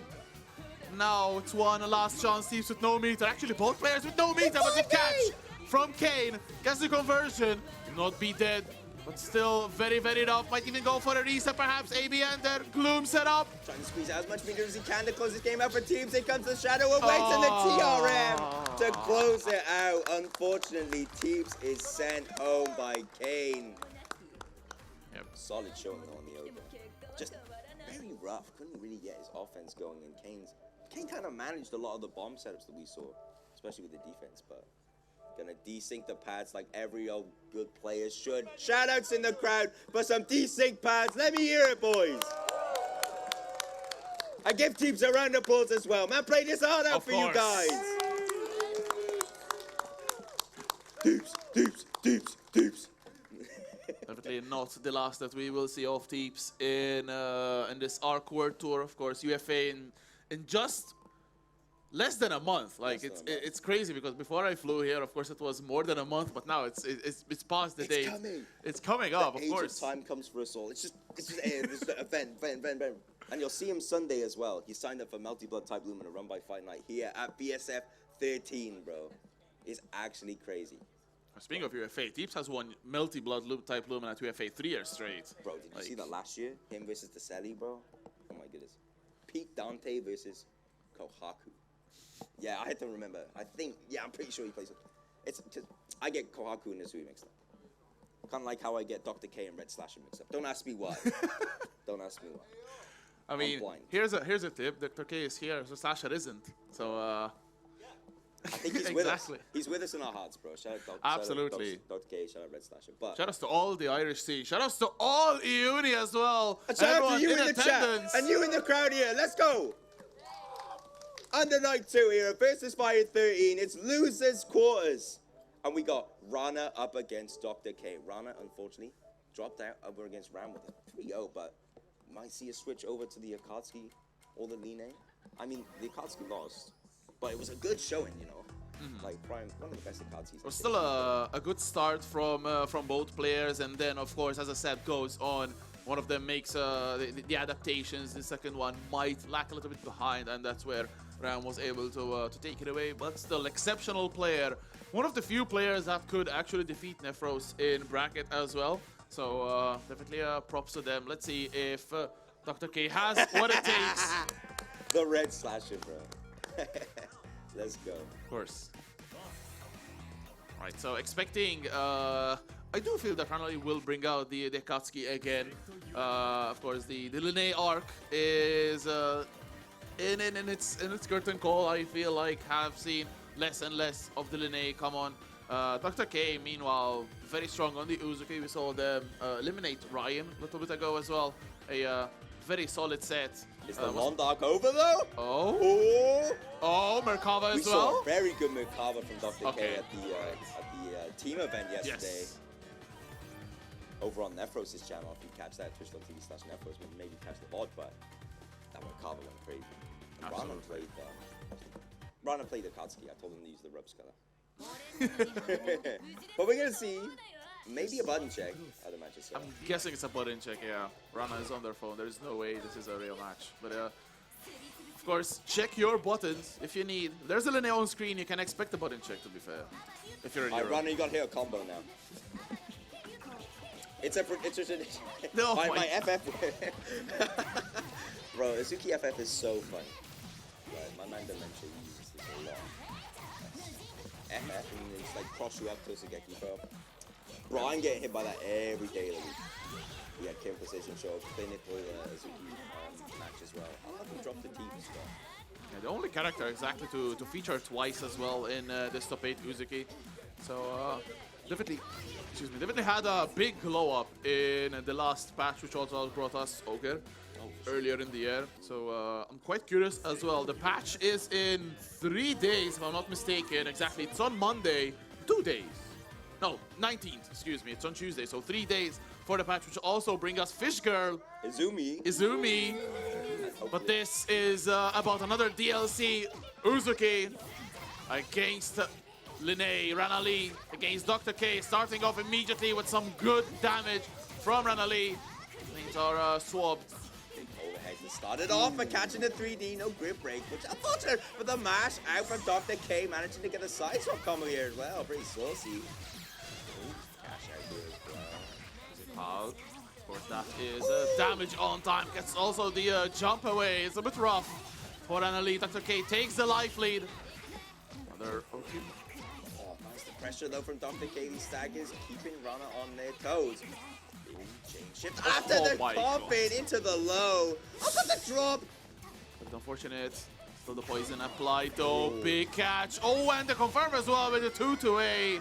And that is a solid round one. Dr. K started off a little bit overwhelmed by Rana's offense, but then found themselves a strong round. That's also a really strong opener for Uzuki. The Poison Cloud, I think it also retracts her hurt box. Very good starter as well. It's a lot of damage. Shadow saves his character as well, but Rana has the pressure here. The cycle goes over to Dr. K, using the force function to pull himself out of the way, but Rana is blocking Bugsy Cannon. No confirm. Dr. K has been having trouble, but that 2C is going to be the opening he needs. The big 2C. There is also cycle for Dr. K. Has the bunny coming up as well, which is quite sneaky to be using. Maybe even in a block string to keep Rana honest. There's a veil off. Good defense from Dr. K. The veil off still. Cycle. Oh my god, what a reply! Dr. K just sends it after CS, and that is game 1 for the Irish player. Alright, I think the leading arc's over, boys. Yep. The leading arc is over. There's Akatsuki! Dr. K. Alright, boys. I need a chant for every Bitatsu, you know how I be. We need the bathwater loops. Yeah, that's what they called. Bathwater loop, shout out.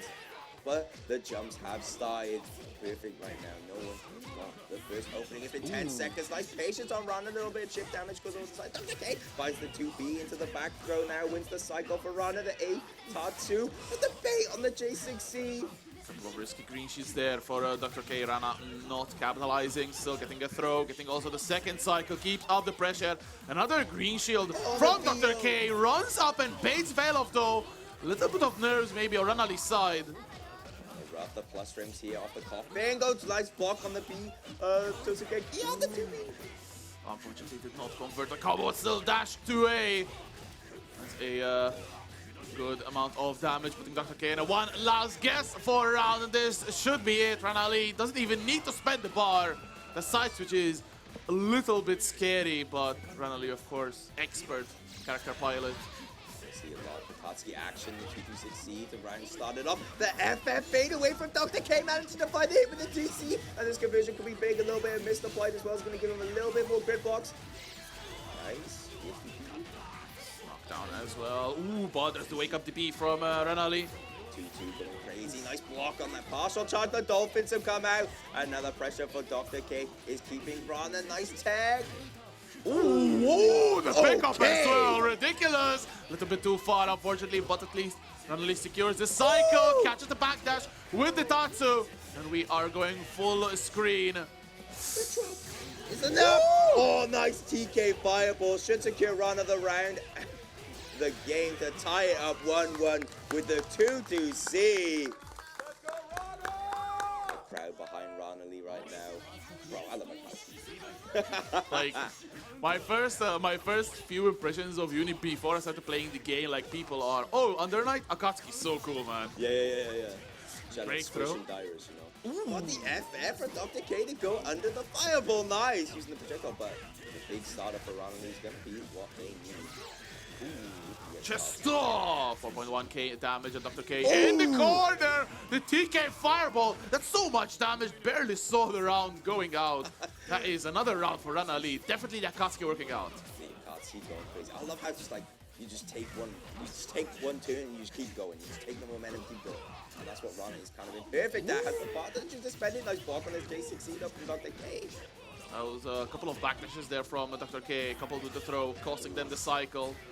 Ranali immediately catches the counter hit, but unfortunately no conversion, was in mid-air. So quite rough. With shield on the second hit as well. Beautiful stuff as Ranali takes the upper hand. Red mist, no meter for DP, so Ranali can still keep up the pressure. Oh, the 2C get jumped over, but the drop is going to be critical. Dr. K has another lease of life in this game right now. And the cycle, for something never to discount in this game. Protect gets baited by the jump coffin, and Dr. K is gonna take it all the way to the bank. We're gonna see probably some more little damage here. Slight life lead. Goes out, takes fireball as well to keep safe, but there's a backdoor Ranali now. Takes the small life lead, floats away, coffin set up. Blocked, the Tosugeki gets blocked, and Rana keeps the turn back with the EXD speed coming in clutch again for Dr. K. Oh my god! That's 2A from Rana to secure the round in the game. It's 2-1 over to Ranali. The Akatsuki pick working out, and if you're Dr. K, you want to see what the adaptations, we're going to character select. Are we going to see Laundrekia? Is it? No. No, just the color change. Why'd you break my heart like this? Nah, man. Nah, leave Laundrekia out of this. Marcus, you break my heart, man. Yeah, locked in the Uzuki, just a different color. Let's see if it's going to do any difference. Ranali, of course, one game away from moving on. Go 4 after this. If you win, Ranali starts off quite strong, all the way to the corner immediately. Gets the pressure going. Nice patience on the dash block from Dr. K. Really getting clipped though by Ranali, and this is the pressure that Ranali wants to do. Has a lot of situations. Like, no, goes for the overhead fake carry from the K. Tries to go for FF, really expecting a TK fireball, I think. Ooh, good catch as well, the conversion. One bar should be enough to kill. No! Spends 2 with the 2-2-C.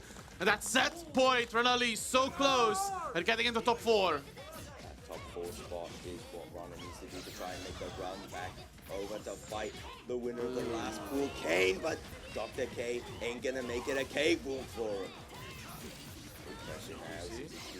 Oh, that's a DP drop! And a big 60 cannon for Rana for the combo drops! And there's nothing much they can do. Pressure on Dr. K's side right now, has the cycle, but doesn't have enough meter. Goes for the dolphin, and now Rana is being very patient. Nice tech on the throw.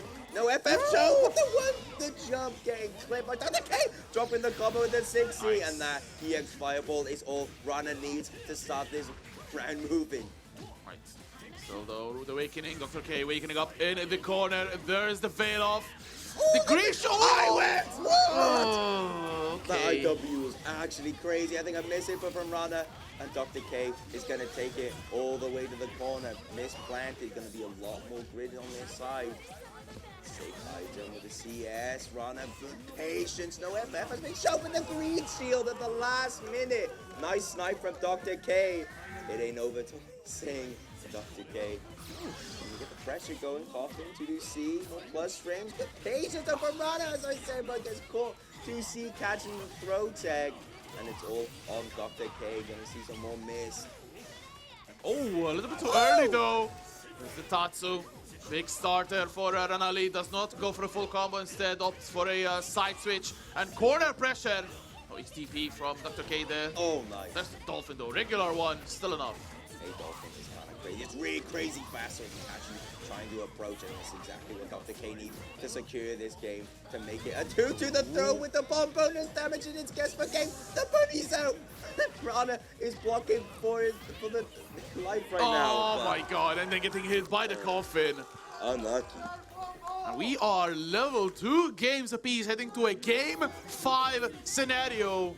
2 rounds to dictate who gets in the top 4. Big catch for Ranali, as we are already in the corner, building up that meter already, and the grid should be securing this first cycle as well. Very important. So I love the Kotsky 5AA, and it's good dividends for Rana. They got the throw. Meaty wins the cycle. Nice, the 60 catches the green shield though. Big CS for Rana. You could choose to spend. Yeah, another nice tech on the gold throw. But the backdash gets caught though with the 2A for Dr. K. Gonna try and get a side drop, maybe to keep Rana's pressure going. The grid break ends just as the cycle turns, so Dr. K able to secure it. So some glimmer of hope there for the Uzuki player. Gets another throw. These throws definitely mounting up in damage. Nice. Overhead. Defense still from Ranali. Gets another throw. Now this time it's the cycle with Ranali. Can really try to use it to upset the balance. Oh, the EX parry! Oh, Rana! Set point for the Akatsuki now. There! Dr. K! Keeps it simple. Doesn't want to get clipped by a jumping out. The green shield J6. He blocked with the plus frames. Coming in the 5-framer as well for Rana is gonna be big. J6C blocked again. That dash up is really scary. Choosing to go for the CS, the back dash up, and Dr. K, and the punish on the JC. It's all looking up for Rana right now. And the jump the ender! That's unfortunate there. Look at the grid though for Ranali. Securing Celestial. Will not be able to kill from this, I believe, but still a huge situation. Might cash out on the meter as well. Tsukiki coming in from Dr. K. It's gonna deny Rana all this bonus damage from the Celestial. Is the cycle going to turn in time though? Still will be with Ranali. No, there's a grid break. Dr. K switches the cycle. Oh, but the dash up 2-8 from Rana. Say it ain't so. What a game. Rana taking it over Dr. K to fight Kane. And in losers semis. These dash 2As have been insane from Ranali. I think we saw them like 2 or 3 times in a row at clutch moments, and they have That's just been the clutch. Akatsuki, bro. His dash block is faster than everyone else's because of his unique step dash from his last game, bro. Oh my god. That was so sick. That was so cool. But give it up for Dr. K, everyone, though. Of course. He played his heart out, man. Very good representative for Ireland, Hell yeah. as Ranali can probably sit on the stage. I think we have loser semis coming up next, which is the last 2 British representatives. So we'll just have one. Why are you disrespecting me, bruv? We got a British affair on there. One of them's got to take on the EU invaders right now of Nephros and Ram. Yep. Wait. Rana's the last UK. Kane's Peruvian, bro. Fair enough, but they live in England, so kind of like, you know. Rana's our last hope, bro. Help us, Rana. Your only hope. I got that in the hollow message before the bracket, you know. Little droid come and see me. Ooh. But let's see how we got here. Of course. So, interesting enough as well, the 4 players who started off in the winner's side are still in the bracket, and the 4 players who started off in losers are all eliminated. So this is acting to the seed. So, shout outs to seeding for getting Shout out us. to Nephros.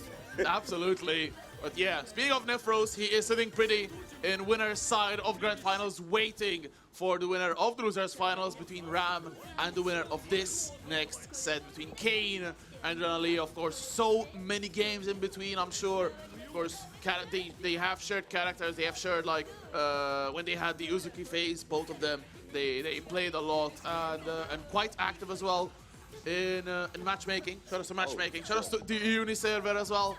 And yeah, going to be very interesting to see how this pans out, because both players very strong. They had really rough paths to get here, but this is it. This is loser semis. Top 4 is achieved, and now this is for top 3 and a chance for a top 3, of course, the podium, the Olympic Chance medal. to get in the money. We're gonna see a Katsu up against Hilda. I'm pretty sure this has been played out before. I'm pretty sure these two played maybe in the team event. I don't know. I swear I've seen these two play. But these two are like legacy players, you know. They've had the back in I think both of them played in ST and Clear. Very active in their play brackets now, and they've just kind of moved on with Uni 2 as well. We keep on keeping up playing, but bro, they've opened at the top of the game. Both been labbing, both wanted to get in pre-games before, and now it's losers semis. Rane up against Kane. I do believe that they also played and outplayed earlier this year in pools, just to show how stacked it was. I do believe that Ranali got the win, but that was first to 2. Let's see if first to 3 will be different. After the 5-8 for Kane, and it's not. Why didn't I actually get confirmed? The reset using the jump back JC. Nice patience from Rana. Okay. Skewer with patience from Ranali sitting in the corner. A lot of chip damage, but then there's the JC. The cycle attempt, still Kane not able to win it. Ranali spends it immediately, cashes out for the meter. The 50-50, Kane going low. Rana trying to shield the overhead, and now this grip break is gonna be what Kane needs to blow up the stand tag from Rana with a big jump.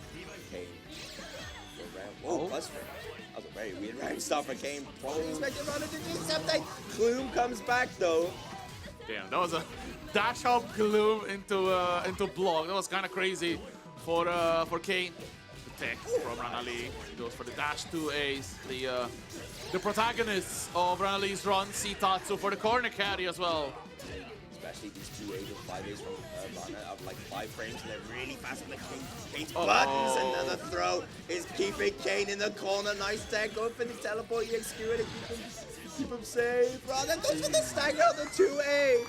Hilda's lack of defensive options really putting Kane through the ringer right now, and it's 1-1 apiece for this first round. Nice dash up from Rana to go under Kane. The 2B counter hit to start things off. Oh my god, very unfortunate there. But at least Kane could not take advantage of that. Takes advantage of this counter hit though with the cycle. As a matter of fact as well. Drops a pin and Bloom as well. Good defense from Ranali, and there's Shadow awaits. Oh, the party! The big FF coming from Rana doesn't get the confirm though. And the jump away overhead from Kane. A little red beat combo here though. It's so hard to be able to take after one hit.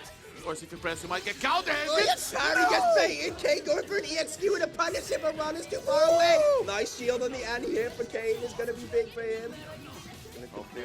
That's the meter. We're going to spend, maybe trying to kill. No, not enough meter. Just spends immediately on the EX Gloom. It's Gloom. It's okay. It's a nice shield for Rana. Managing to get the dash up though. Back dash on the Tatsu though for Kane. 2A punish, but it's only 1 hit. Kane got the pin. The dive kick. Getting punished too far away, and it's all looking good for Rana right now. There's a 6E. There's a 6E. Tatsu CS. Okay, now it's not coming. Good. Okay, running all the way across screen.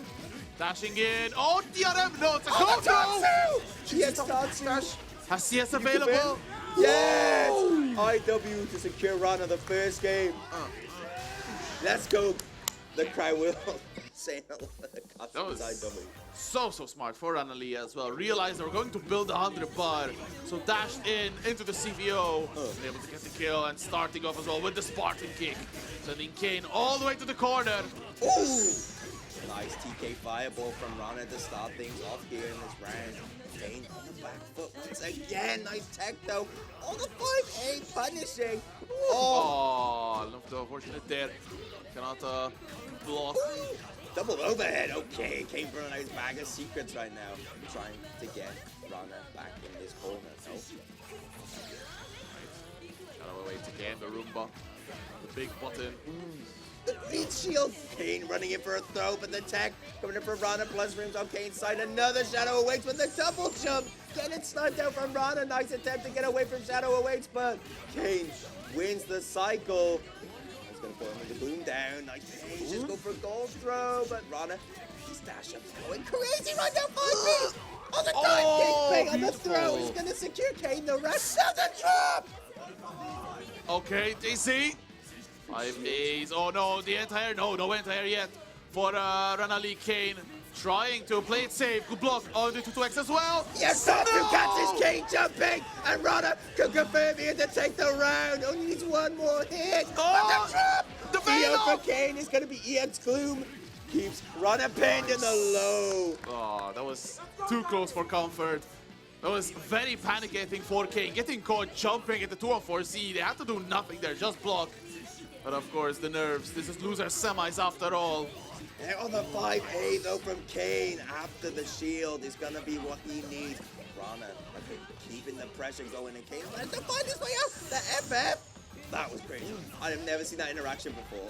That was crazy. Of course, Renly tried to jump the throw. You see the blue flash on CS, but the Gloom caught the jump.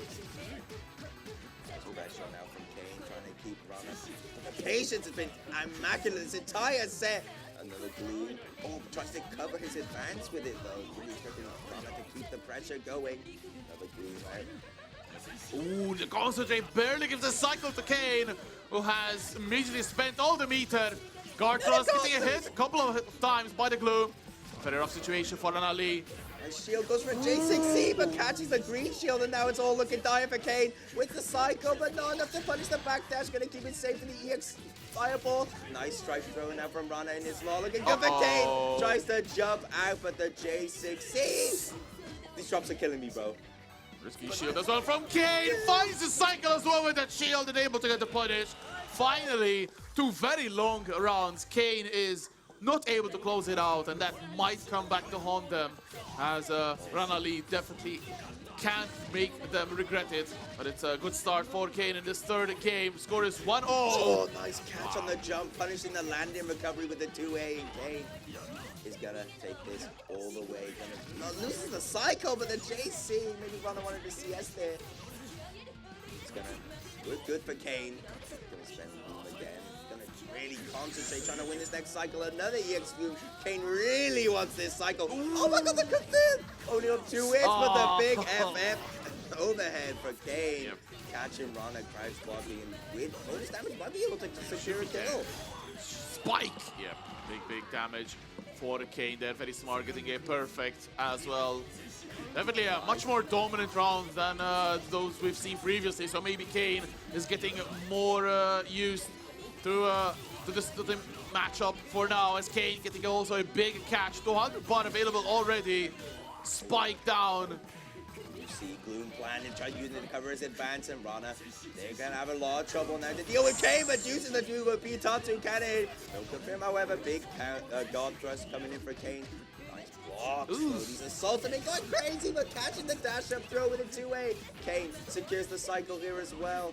Using the movement, another Gloom.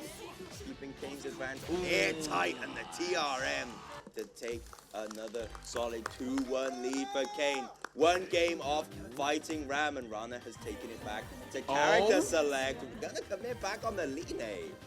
Okay, this is a very interesting switching in your potential last life. You're basically committing to the character. I like it from Ranali because I do know how strong their Line is, but of course you've warmed up in the set with Akatsuki. You've been 3 games going back and forth because it was not that overwhelming from Kane as well. Maybe Ranali just wants the dash speed to just go in Kane's face and the big buttons that Akatsuki does not have. Oh, nice punish though on one of them big buttons. And 2D from Rana getting faded out by the dive kick from Kane. But the glue down wins the cycle, and it's 50-50 City live here at Birmingham for VSFighting XIII. Kane is trying to secure himself a spot in losers finals. Chooses to go for the FFAB ender. We got some more glooms coming out. The teleport, Trixie movement, and the double overhead is gonna be what Kane needs to secure this round up against Rana. Double pin as well, the CS to gain some additional meter. It is set point for Kane to move on in losers finals against Ram. But is Ranali up to make a big comeback? Good 5A there from Kane, sniping something from the Linné. That is already a big advantage. Not just a life lead, but the Veil of strips Kane of the potential cycle, and Ranali makes it theirs. Nice block, the dash block, trying to actually Kane's just trying to zone, keep Rana out, but finds the cannon here. He's gonna be really big. Definitely gonna get the corner as well. But you're gonna see another Gloom 50-50 going lows again, and Kane is working on a perfect right now. 66 seconds on the clock. That goes for a 5C, and Rana finds the hit. That's all they need to keep their pipeline here at VSFighting. Go for it. Nice end there. Trying to extend the grid time. It's only 1 HP, Rana, and he wants to win. And the staggers nice. from Kane secures his spot in losers finals to fight Ram. So we got the Nephros Hate Club in losers, and Nephros is being chilling in winners. Let's see if the demons will win. But yeah, brilliant stuff from Nali and from Kane. So give it up for Nali, of course. Very strong 4th place here VSFighting. Very stacked event. So of course, definitely not a bad look at all. I mean, 4th place at this event. Arc World Tour Platinum qualifier, of course. So good stuff for Ranali. Kane will be moving on into losers finals against Ram. So that's going to be a very interesting matchup. A matchup that they might have played tonight even, or yesterday, or the day before. They're sharing a B&B, so... Yeah, VSF B&B going crazy. But before that, we're going to have to take a short break, get the players hydrated and everything. So don't go anywhere. VSFighting Top 8 for Uni 2 live at Electronic Dojo. Don't go anywhere, bro. Let's hear it, boys, for Uni 2! Go!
everybody, and welcome back to Undernight in Birth Top 8 at VSFighting XIII 2025, Birmingham, UK.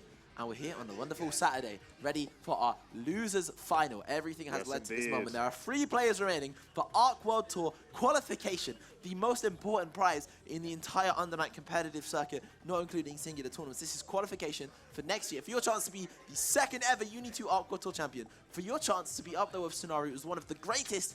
And there are 3 players that remain. 3 players that play daily, nightly, weekly, constantly. Big fans of Undernight in Birth, you could say. We've got Ram and Kane first up on the chopping block for a shot to take a chance at Nephros. He is the #1 seed. He is generally regarded the best as EU, regarded as one of the best Linnae's in the world, if not the best Linnae in the world. And he's sitting he pretty thinks that. in the finals right now. He's warming his hands up, relaxed in the crowd, ready to see the competition who are facing off before him. He's like, let them fight. He's smirking let them a come bit to as the well. yeah, Look at that. he's having a good time. Villainous, actually. I never realized he was so evil. He's so but evil. Neff's morality aside, we have something much more important going on. We do. We have Ram, Nafar's finest, of course. Don't ask what that means. And also, we have Kane coming up in there. What's your opinion on these 2 players? This matchup, even? I mean, I don't think these players need any introduction. They're both fantastic players. They both understand the game very, very well. And they are making leaps and bounds in improvement every week, almost. Never mind every month and over the course of the last year. And this matchup is a show. It's a treat to watch. You know, Mika, highly mobile character, flying all over the screen. Hilda, not a very highly mobile character, but she definitely pollutes the screen with her nonsense. She can fly a little bit, you know. She can fly, she's got teleport. She can move She's got around. a dive kick, you know. She kind of just like, woo. Yeah, and Kane's going to let us know how much he has a dive kick, I'm sure, in He's this done set. that already today, to be fair. But these 2 play very often as well. They are experienced in playing against each other.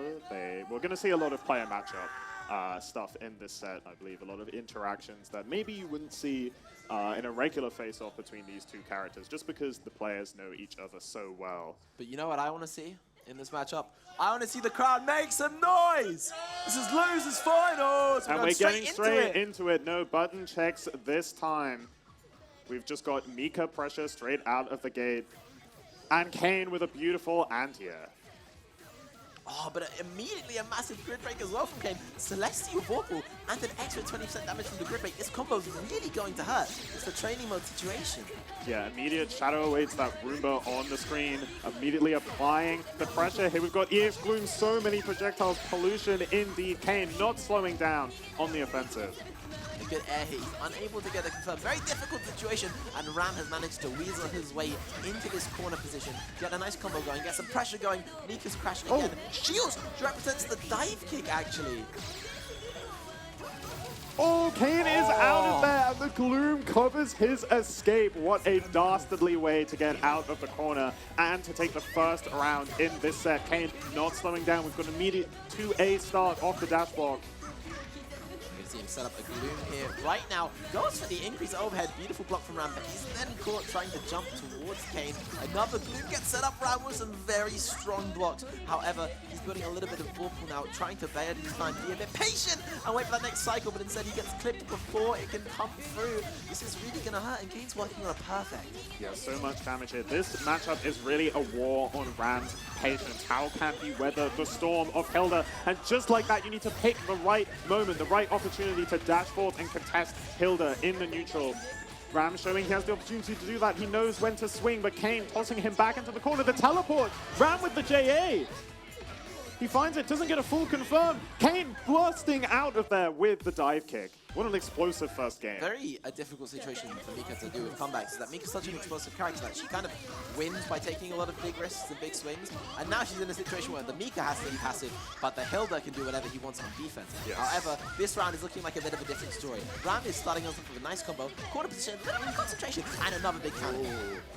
Very big, great stuff from Ram here. Cycle in his favor as well. We're going to use the chain shift here with his force function, cover all of Kane's wake up options, and a nice frame trap with the missile, more than enough to take this first round. Ram looking pretty pretty here in this game. 200 meter on the board, exactly what Mika wants. And then we see the EX missile used immediately. Kane, good blocks, not crumbling under the pressure.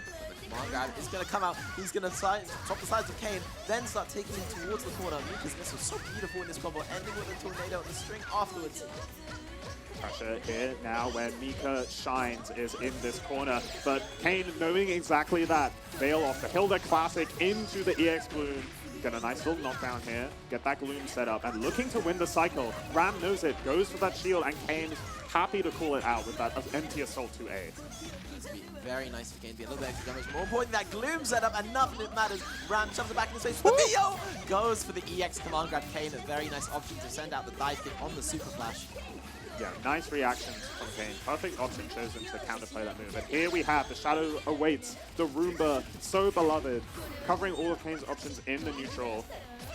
Now on the defense though, Ram looking to take the cycle going into the next pressure sequence. Does really want the meter. Even if he doesn't win this round, you want that option. Getting closer and closer to Celestial as every second passes. A very nice shield from Kane is going to protect him from that. Actually swings the entire cycle in the favor of Kane. Kills him a little bit more grid thanks to the yellow throw. And Kane now is on the offensive. Roomba comes out. Some great shields from Ram. And there we go. The low will do it for Kane, who's going to take a round in this game. That's so unfortunate for Ram because he held onto Warple for so long, didn't spend it, and now he's going into this round 3 with no meter at all. Kane has all of this, is going to spend it on the EX Boom 50-50 situation. Nice shield from Ram to get the punish on JC. Now Ram, once again, pushing Kane towards his corner. He really needs to keep Kane locked down here for a while, but the throw tech is not going to help him do that. Backdash just for spacing. Tries to play a little bit of the neutral, but Hilda so strong in this situation. But now Ram has found his way back in. Oh! But Kane with a beautiful 5A anti-air. Gloom setup again. Wonderful stuff. Yeah, guard for us. Offensive here. Keep Hilda in the corner. She does have meter to escape with. That's the JCC. Kane finding his way out the corner. Here comes the EX Gloom. Ram guessing incorrectly. It's the low. Not enough meter. Drops the combo as well. This is an opportunity for Ram to fire back, especially with that Warple, that meter on the table. Big advantage here for our Mika player. And for either player, any hit could really kill in this scenario, even A hits if you have a bit of Warple on board. But the Veil-Off is going to come out for Kane. That's all of his meter gone. He can get some back with this change shift if he's got a little bit no grid. TGC back to a neutral situation where Hilda wants to be. As Kane advancing with no coverage at all. Just keeping Ram out with those buttons. No cancel 660. Ram moves in on the B spike. Excellent place to dash block and finds the punish to take the game. Ram taking his first game here in our losers finals, and it's looking like we have a set on our hands. Absolutely, and it's to be expected. You know, as we said before, these players play each other often. We're going to see a lot of player matchup stuff. We're going to see a lot of knowledge coming into play. Straight into this next round, immediately in this mid-screen position, not too favorable for Hilda. The throw tech is very favorable, but Ram getting a mash and no confirm afterwards doesn't quite matter. Overhead for a beautiful grid break. This is going to secure him a cycle no matter what, even though Kane has more blocks of grid than he does. Short little concentration and lands in this. Yeah, Kane getting a little bit greedy towards the end of that cycle did cost him it entirely. And look at all the health he's lost as well. No Yellow tech throw. on the gold throw. I better see some push-ups after this top 8. push-ups! Come on now, we've got to be reacting. Nice punish though. Maybe I'll let those push-ups slide. The brilliant punish on that EX missile here. Kane. Big damage off the throw. Whiffs the charge 5C though. Wanted to hit meaty. Ram with the delay tech. Extremely strong option in uni. Delay tech is so long. Even charge 5C isn't going to cover it. Oh, beautiful blocks from Ram. He manages just about to survive. Blocks the increase overhead as well. Finds a way back in, but he's getting punished for his missile instead this time. Beautiful shield from Kane is going to enable that. Gives him a Vorpal cycle. Very strong position to win this round. Shadow awaits, and it didn't even need to activate for the combo to hit. Once again, 50-50 situation that Ram found himself in. Kane capitalizing the trade with FFA. You wonder what Ram pushed in that situation. It ends up on the other side, drifting out of that missile to go low, breaking Kane's grid. No chance at our Hilda player winning the cycle. And a run under mix-up. Ram has decided he's going to be playing Kane's character for the day. Mixing things up here into the infinite worth. Big damage, almost 5k, just shy. Cycle to help Ram try and take out this Ram. Oh my goodness, that was dastardly! That was absolutely insane from Ram. Bait the Mika's missile and change shifts immediately. That was disgusting behavior. Mean and rude behavior. Little fellow competitors trying to fairly shield your move, and you would do such things? not time to make friends right now. Aqua Tour qualification on the line. Kane knows it, Ram knows it, and Kane with a massive JC counter hit here as well. Going to enable him to get a better combo than the regular JC would as well. And on top of that, he's got a nice amount of grid going into the cycle. Does catch a green shield, doesn't get a punish for it, but Shadow awaits, catches Ram in the distance. He's not going to build 100 meters, try for a CBO, but he is going to CS the shield miss. Yeah, very overzealous initial missile from Ram there challenging the Roomba. And we saw it work out with EX missile against the Gloom. Still not able to take the round. Kane ready to challenge it. Spinning 100 meter immediately on that EX skewer after the teleport.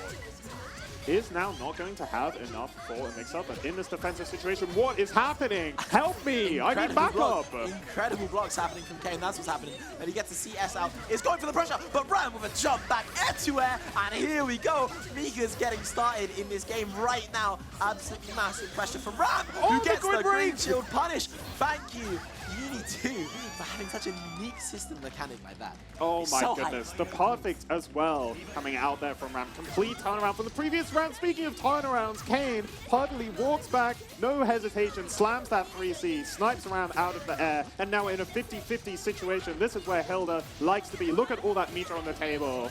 The grid slowly mounting towards the first cycle for Kane. Backed up by the Gloom setup. This is going to be really big damage. Kane looking to take it 2-2 here. He knows he's on tournament life right now. He does not want to miss out on fighting Nephros in that grand finals. He's playing for everything on the line. Gets a good block on the missile. Gets hit right after. Unfortunately, though, there's no conversion for him. He's still got a massive life lead mounting.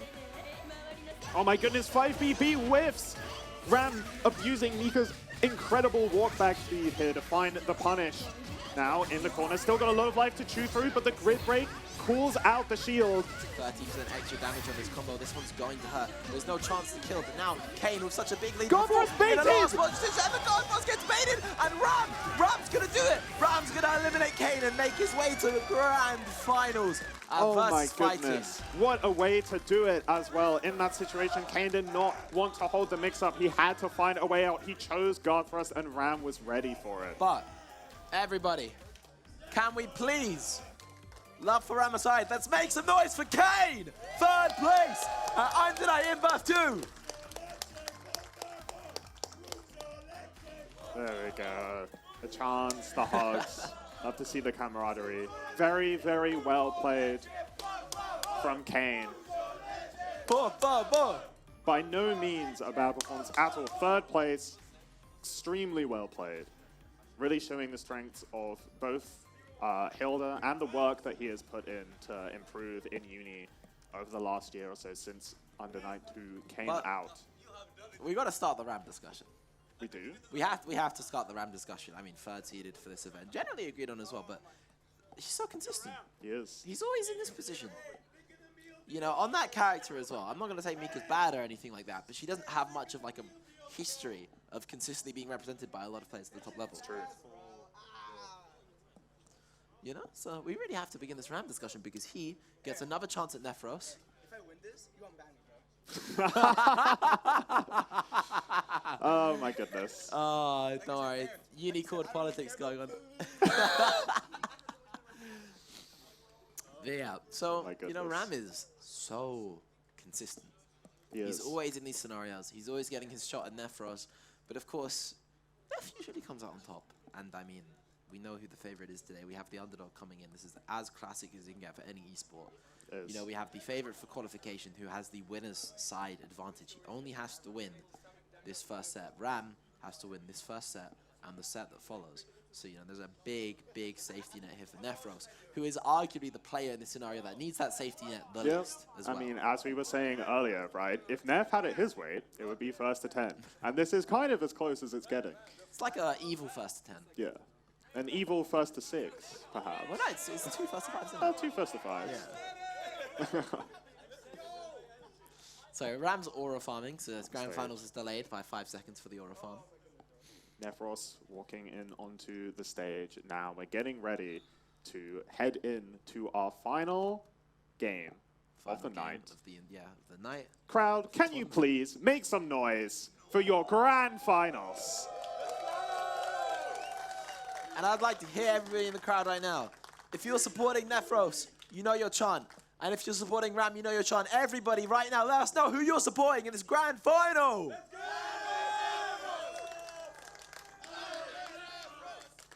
There we go. The Ally Nephros is the battle cry of a European Uni grand final. Comes 100%. out.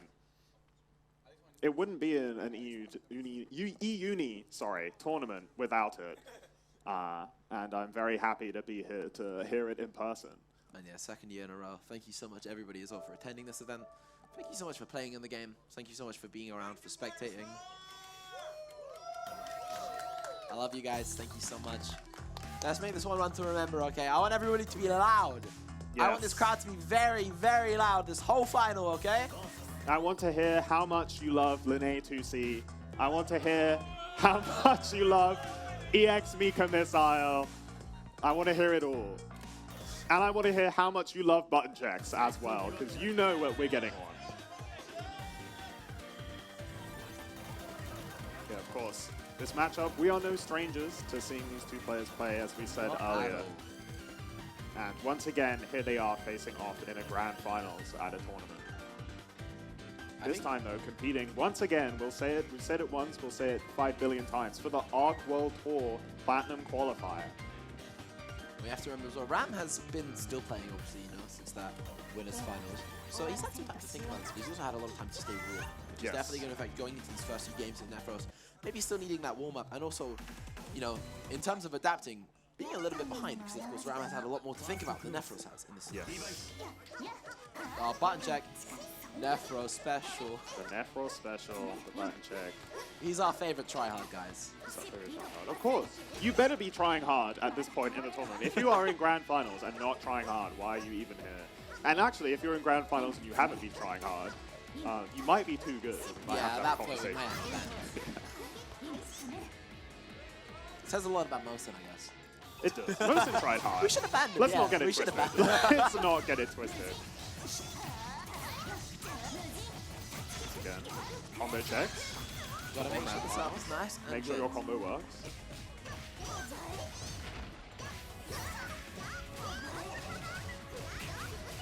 You know, I really love the bass in this stuff as well. I can feel every punch from Mika in her feet. Yeah. It's so good. It must be absolutely exhilarating playing on this stage, in the auditorium. Thank you so much, Electronic Dojo. Thank you so much, Millennium Point Birmingham as well. Yeah, it is a wonderful experience, of course, for everyone in the crowd as well, sitting and watching Under Night Ember on the big screen. Amazing stuff, right? Shaking hands before the set. They're keeping We it are locked friendly. in. Of course they're friendly. You better be friendly. We're E-Uni. And you heard Carl's pop off yesterday. He wasn't here to make friends. It's true. That is true. Either way, we're about to go into our grand finals. Game one. Nephros versus Ram. Get it. 5A challenge immediately. Tap, tap, tap on the block goes Mika, but Neph is not having it. Into the corner. Past the weekend sale. Again. No confirms, but it's all good. He's going to push him to the corner. He's going to get this forward cycle. This time he is going to confirm a little bit extra damage to come on top of this combo. We're going to see some classic Nephros OP. What is the option? He's going to go just for the classic stay in. Oh, whipping the 5B, throws out the 6B immediately. Perfect from Nephros in our first round of grand finals. Ram looking a little bit lost on the defense, but not too shaken. You've got games to work with. Big Tony goes whiffs, but finds the EX Cougar. Now, once again, it's looking a little bit familiar, guys. Nephros pushing Ram to this corner situation, does the same spacing as before. Clearly something to deal with Mika's button ranges. Catches a shield, ends up pressing into him. Still takes that cycle, and a big hit that can't be confirmed for Nephros. Doesn't matter, he gets one more opportunity. Neph is definitely not here to make friends right now. Yeah, absolutely dominating Ram. Are vicious and calling out all of Ram's defensive options so far. Finally, we see a match work out. Abare, Mika, Ram just trying to get a crumb more grid in this situation. Ram with a chance to take a cycle here, maybe even pushing for Celestial. That forward movement is going to gain him more grid. Blocking successfully versus Nephros is going to give him this Celestial. Very big grounds for a comeback, but there's one touch left. EX Tornado, it's going to get him something to start with. Is going to get 200 meter thanks to that big Celestial Vorpal as well. Oh, the delay there, just the patience, the waiting. Nephros maybe trying to take a swing, but Ram drops the combo and Neph is there to punish immediately. And right away, Nephros with a big advantage so far, getting that first game so clean, so dominant as well. Must be feeling himself right now. Yeah, I'd hope so, especially when you're on the winner's side of the grand finals. you've got so much more room to work with. You know, so many more mistakes to make potentially as well, if they are required. But so far, very few mistakes from Nephros. Heading into our second game, an immediate punish on that missile. He's going to take Ram to this corner once more. I mean, I'm getting deja vu at this point. Big pressure from next one. TK Cougar, then a throw after as well. Catches a cycle, catches a counter hit at the same time. He's fishing right now, and everything is in the net. Backdash. Ram, very swift dash block out of the corner there in that situation. Recognize the spacing Nephros is at. It's like, I know Mika's buttons aren't going to reach from here. And manages to secure the cycle too. It's a little bit more meter. Nephros keeping pressure with EX Cougar. Oh my goodness, help me! What is he doing? Nephros is pulling out all the stops, and he takes the round right away. It's almost like everything we've seen before from Nephros until this point, he was chilling. He was chilling. It's like he's pulling out all the stops now, you know? Every little bit of tech he saved for this moment to try his hardest to qualify. Staggers here, catches the green shield. The backdash Ram very minus after that green shield. Nephros right there with the 2C, chasing him down into the corner, and look where we are again, right next to the weekend sale. Oh, massive backdash! Nephros! He can't punish the whiff though. A DP would have done it. Ram couldn't be blocking the air in that scenario. No CS to cover it. Very awkward situation. We're back to neutral. Bit of spaghetti here. Dropped combos from Ram, maybe a few nerfs, a green shield as well from Massive punish Nephros. from Nether as well. He's going to go right in with a big counter hit. He is looking to steal this round away. Immediately go to tournament point right off the bat. One more combo is going to do it. There's no angle to kill that with the IW. The throw lands. The second throw is teched by Ram. And now Ram, the Abore from Nephros. And he's seen it all. He's been to so many tournaments. He's been to VSFighting last year, where he got second place. He went to Climax of Night, where Mosin took him out. He went to Stormy Night, where he was one game away from top 8. But Nephros, right now, stands a single game away for qualifying for the Arc World Tour Finals. Well, he's tried his hardest to do. Just one game. If you're Ram, you have a mountain to climb at this point. It can't feel good. You have to take a moment to have a breather here. You can't just rush straight in. You can't be too hasty. Ram's yelling into the sky. It's the final boss. If you want Ram to take it over Nephros, let him know right now. Show him your love, show him your support right now. And if you want Nephros to be your VSFighting champion, let's hear it.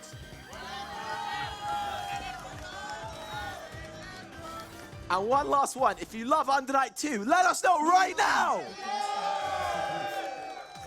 Ram needs the bracket reset here. He needs to get at least one game, get himself on the board. Nephros just needs one final game to be your champion. So far, it's a lot of blocking, but finds the counter hit.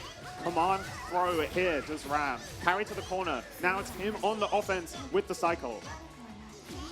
Very nice patience from Nephros, surviving through the Mika's crash Okizemi, and now he finds his opportunity in. He finds a way to slowly try and steal away this cycle thanks to the combo as well. EX Cougar absolutely guarantees it. AB Ender 2 for the corpse dash into the corner, but the backdash is caught by Ram.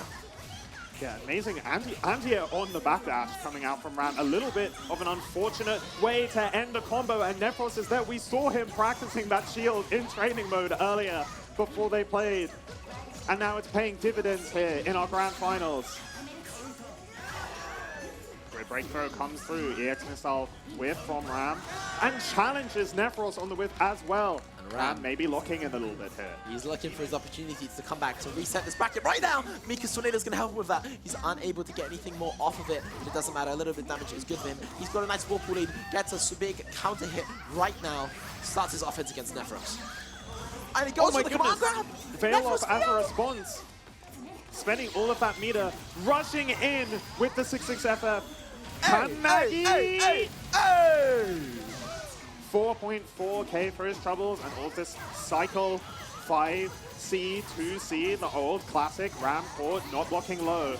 Keeps the cycle as well throughout the duration of this combo, so we're going to see Nephros keep the offense looking for a throw tech. Ram doesn't bite, but finds the 5A anti-air to take him down, and now Nephros 1 round away from being your VSF champion. 1 round away from qualifying for the Arc World Tour Finals, the goal of his career. He has missed family events, but he's done everything for this. He's tried as much as he can, and now he stands a round away. Neutral is so intense. Only 10 seconds have passed in the round. It feels like a lifetime. Ram defending for his life, but he gets thrown in the corner. attack from Nefros. Ram trying to do the fade back. JC finds the EX missile to bust out of pressure, sending us back to the mid screen here. Nefros with Vorpal with 200 meter is going to CS, but the JC still hits Meaty. Ram continuing with this offense here. Chain shift on deck, is going to spend it. Oh. Nefros with the challenge with the 5A. Massive 5A from Nefros now as well. He's getting started in this round. He has a very real chance of winning in just 2 more interactions. He's got corner position, blocks of grid to back him up, and a massive throw away, but there's no punish. It doesn't matter. 2C comes through. Nefros not able to tie it up here. Does unfortunately drop the combo. Ram finding his way out of the And he corner. jumps Nefros over. riding JC, but nothing. EX Cougar is spent. Pressure now in the corner. Green shield flashes again. Ram looking for a chance to get out. Sumabare to help him. Mika's missile right over. Nefros gets the counter. There's no confirm. The mix-up. He gets him with the mix-up. Ram for tournament life right now, and he survives. A point on the board for Ram in your grand finals. He is down but not out, making the first step on the climb towards that bracket reset. I'm out of breath. So, I'm nervous for these players at this point. And the crowd, they're rallying behind Ram. He's had water thrown to him from the crowd. Shout outs to water. Stay hydrated, fellas. Stay Stay hydrated. hydrated. Because both our players taking a moment. I need a moment. I need, after that yeah, game. my heart is racing right now. It's so scrambly at the end. It's so uncharacteristic, honestly, of both these players, but especially Nefros in these scenarios. You know, Yes. like we said before, he's like the surgeon of Undernight. You know, he's the surgeon of Lene. He's always so clinical, but all of a sudden, it's starting to get a little cheesy. There's a few drops here and there, a few scramble situations. Nefros, though, what a pick of non-counter hit there. The punish with the 2C. Straight to the corner. Shout out Deja vu Whiff once Roots in again. Uni as well. I love this video game. Big corner throw from Nefros. TK Kuga Oh to my. go for it. And Ram doesn't bite. He gets thrown again for his troubles. Flashes the green shield, but the green shield punish doesn't matter. This combo is going to kill for Nefros. Keep it nice and simple. And this is such a good situation to be in. Look at that, the EX Museum. All that meter he gets back for this next round. And once again, Nefros on tournament point. And we're back here. Yet again, a big counter hit for Nefros. Ram starting to look a little bit nervous. Yeah, the whiff 5B there. Nefros does not care. Immediate 2B right afterwards. Honestly, almost a signature at this point. We're back in the corner again. Nefros on the offensive. Oh, that Cougar goes punished by Ram. Much too close. Oh no. Bit of a scramble. The X missile goes And a punished. massive punish.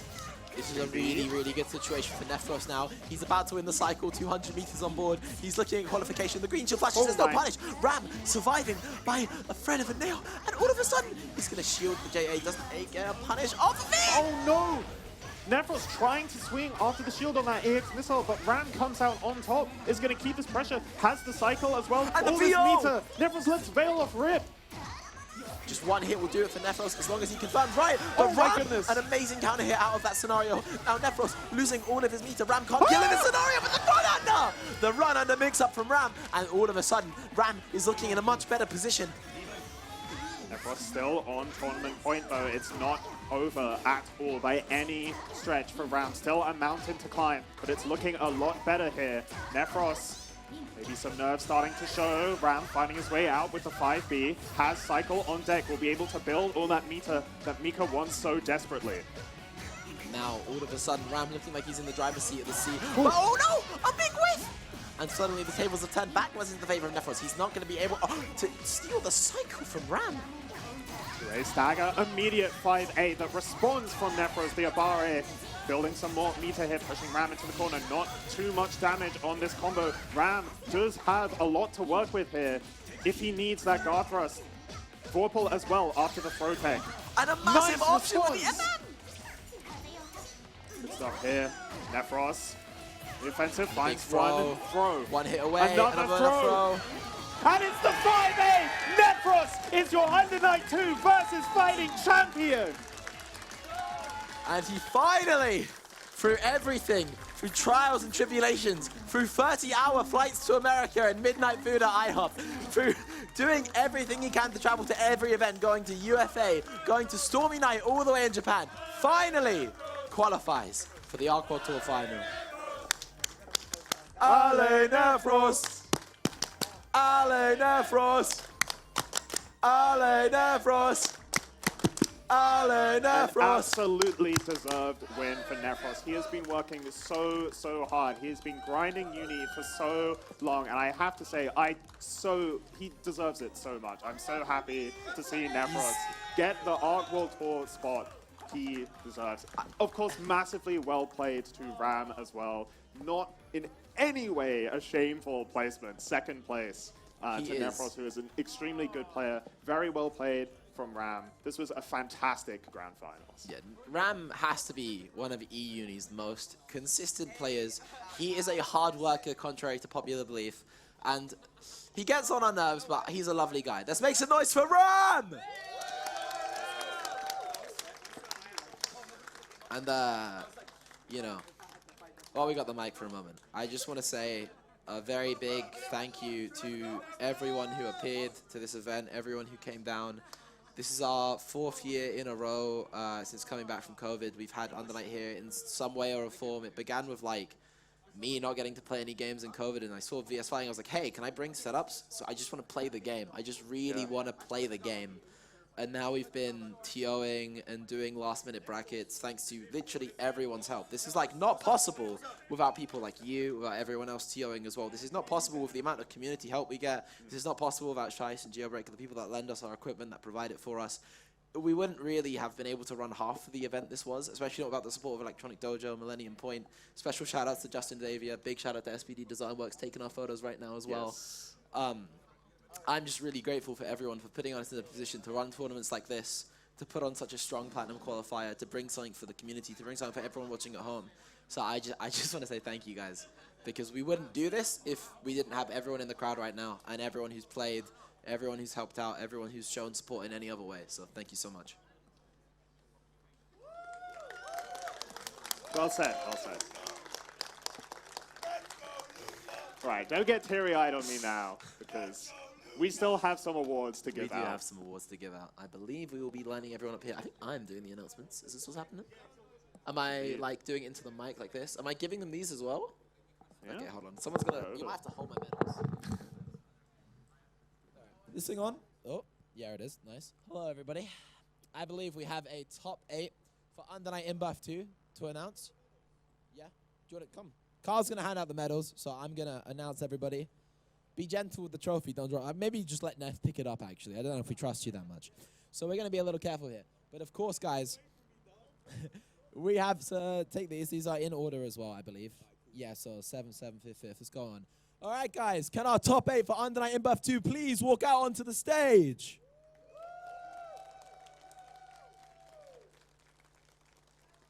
And now, if you don't know his name, I'm not sure you're actually from this country or you play fighting games in this country. The first man in 7th place is known as Kim Precision. Find him this weekend. Tell him Garfield. Promise me it's worth it. But can we please make some noise for 7th place? Kim Precision!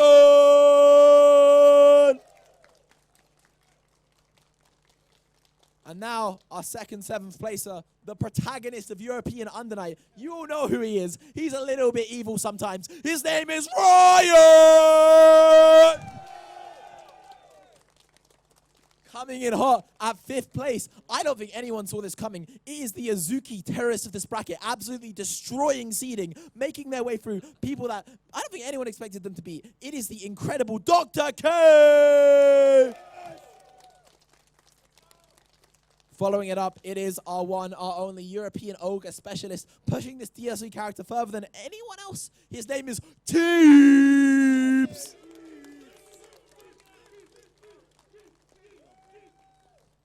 And next, we have our wonderful 4th placer. They come from East England, and their name is Ranelli!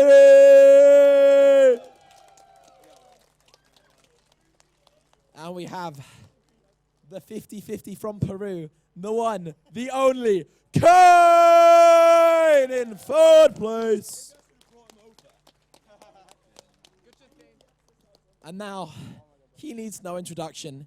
I mean, he's banned from our community Discord server, so if you're new, he does need an introduction. However, he came in 2nd place, and his name is Ron!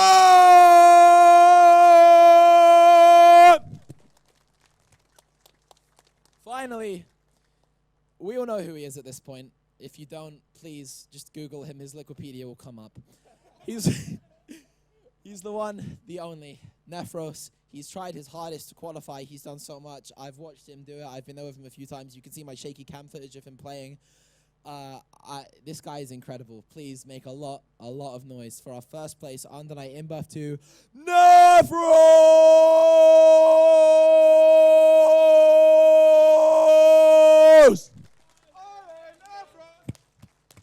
Ale Nephros! Ale Nephros! Ale Nephros! Ale Nephros! Thank you very much, everybody. Go on, let's get a photo, guys. Let's get a big photo. Go on.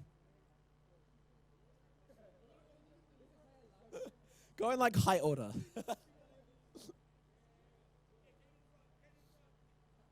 Kim, you got to aura farm. Kim, aura farm harder. There we go. That's it. Yeah, that's the post, Kim. That's my boy. Seriously, if you haven't said Garfield to Kim yet, do it after the event. Thank you, everybody.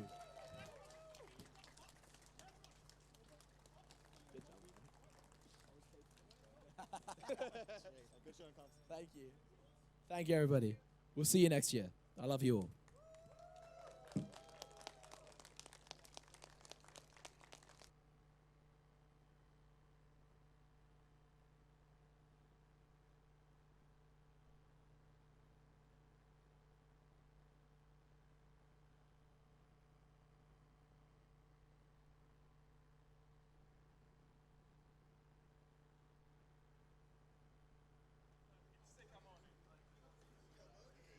I have no clue. All right. Well, that is our top 8. That is our awards ceremony. Congratulations once again to Nephros. Amazing performance, qualified for the Arc World Tour. So we will be seeing him competing among the best of the best next year. So a lot of time to grind. Of course, story doesn't end here for Uni. Both in EU and around the world. We have our new patch. We have Izumi coming in only a few days. Very, very exciting. Get hyped for Izumi! Let's go! Yeah, we have the next chapter of Undernight coming very, very soon. And of course, we have that sort of announcement of potentially more characters at EVO as well. So stay tuned, everybody. I promise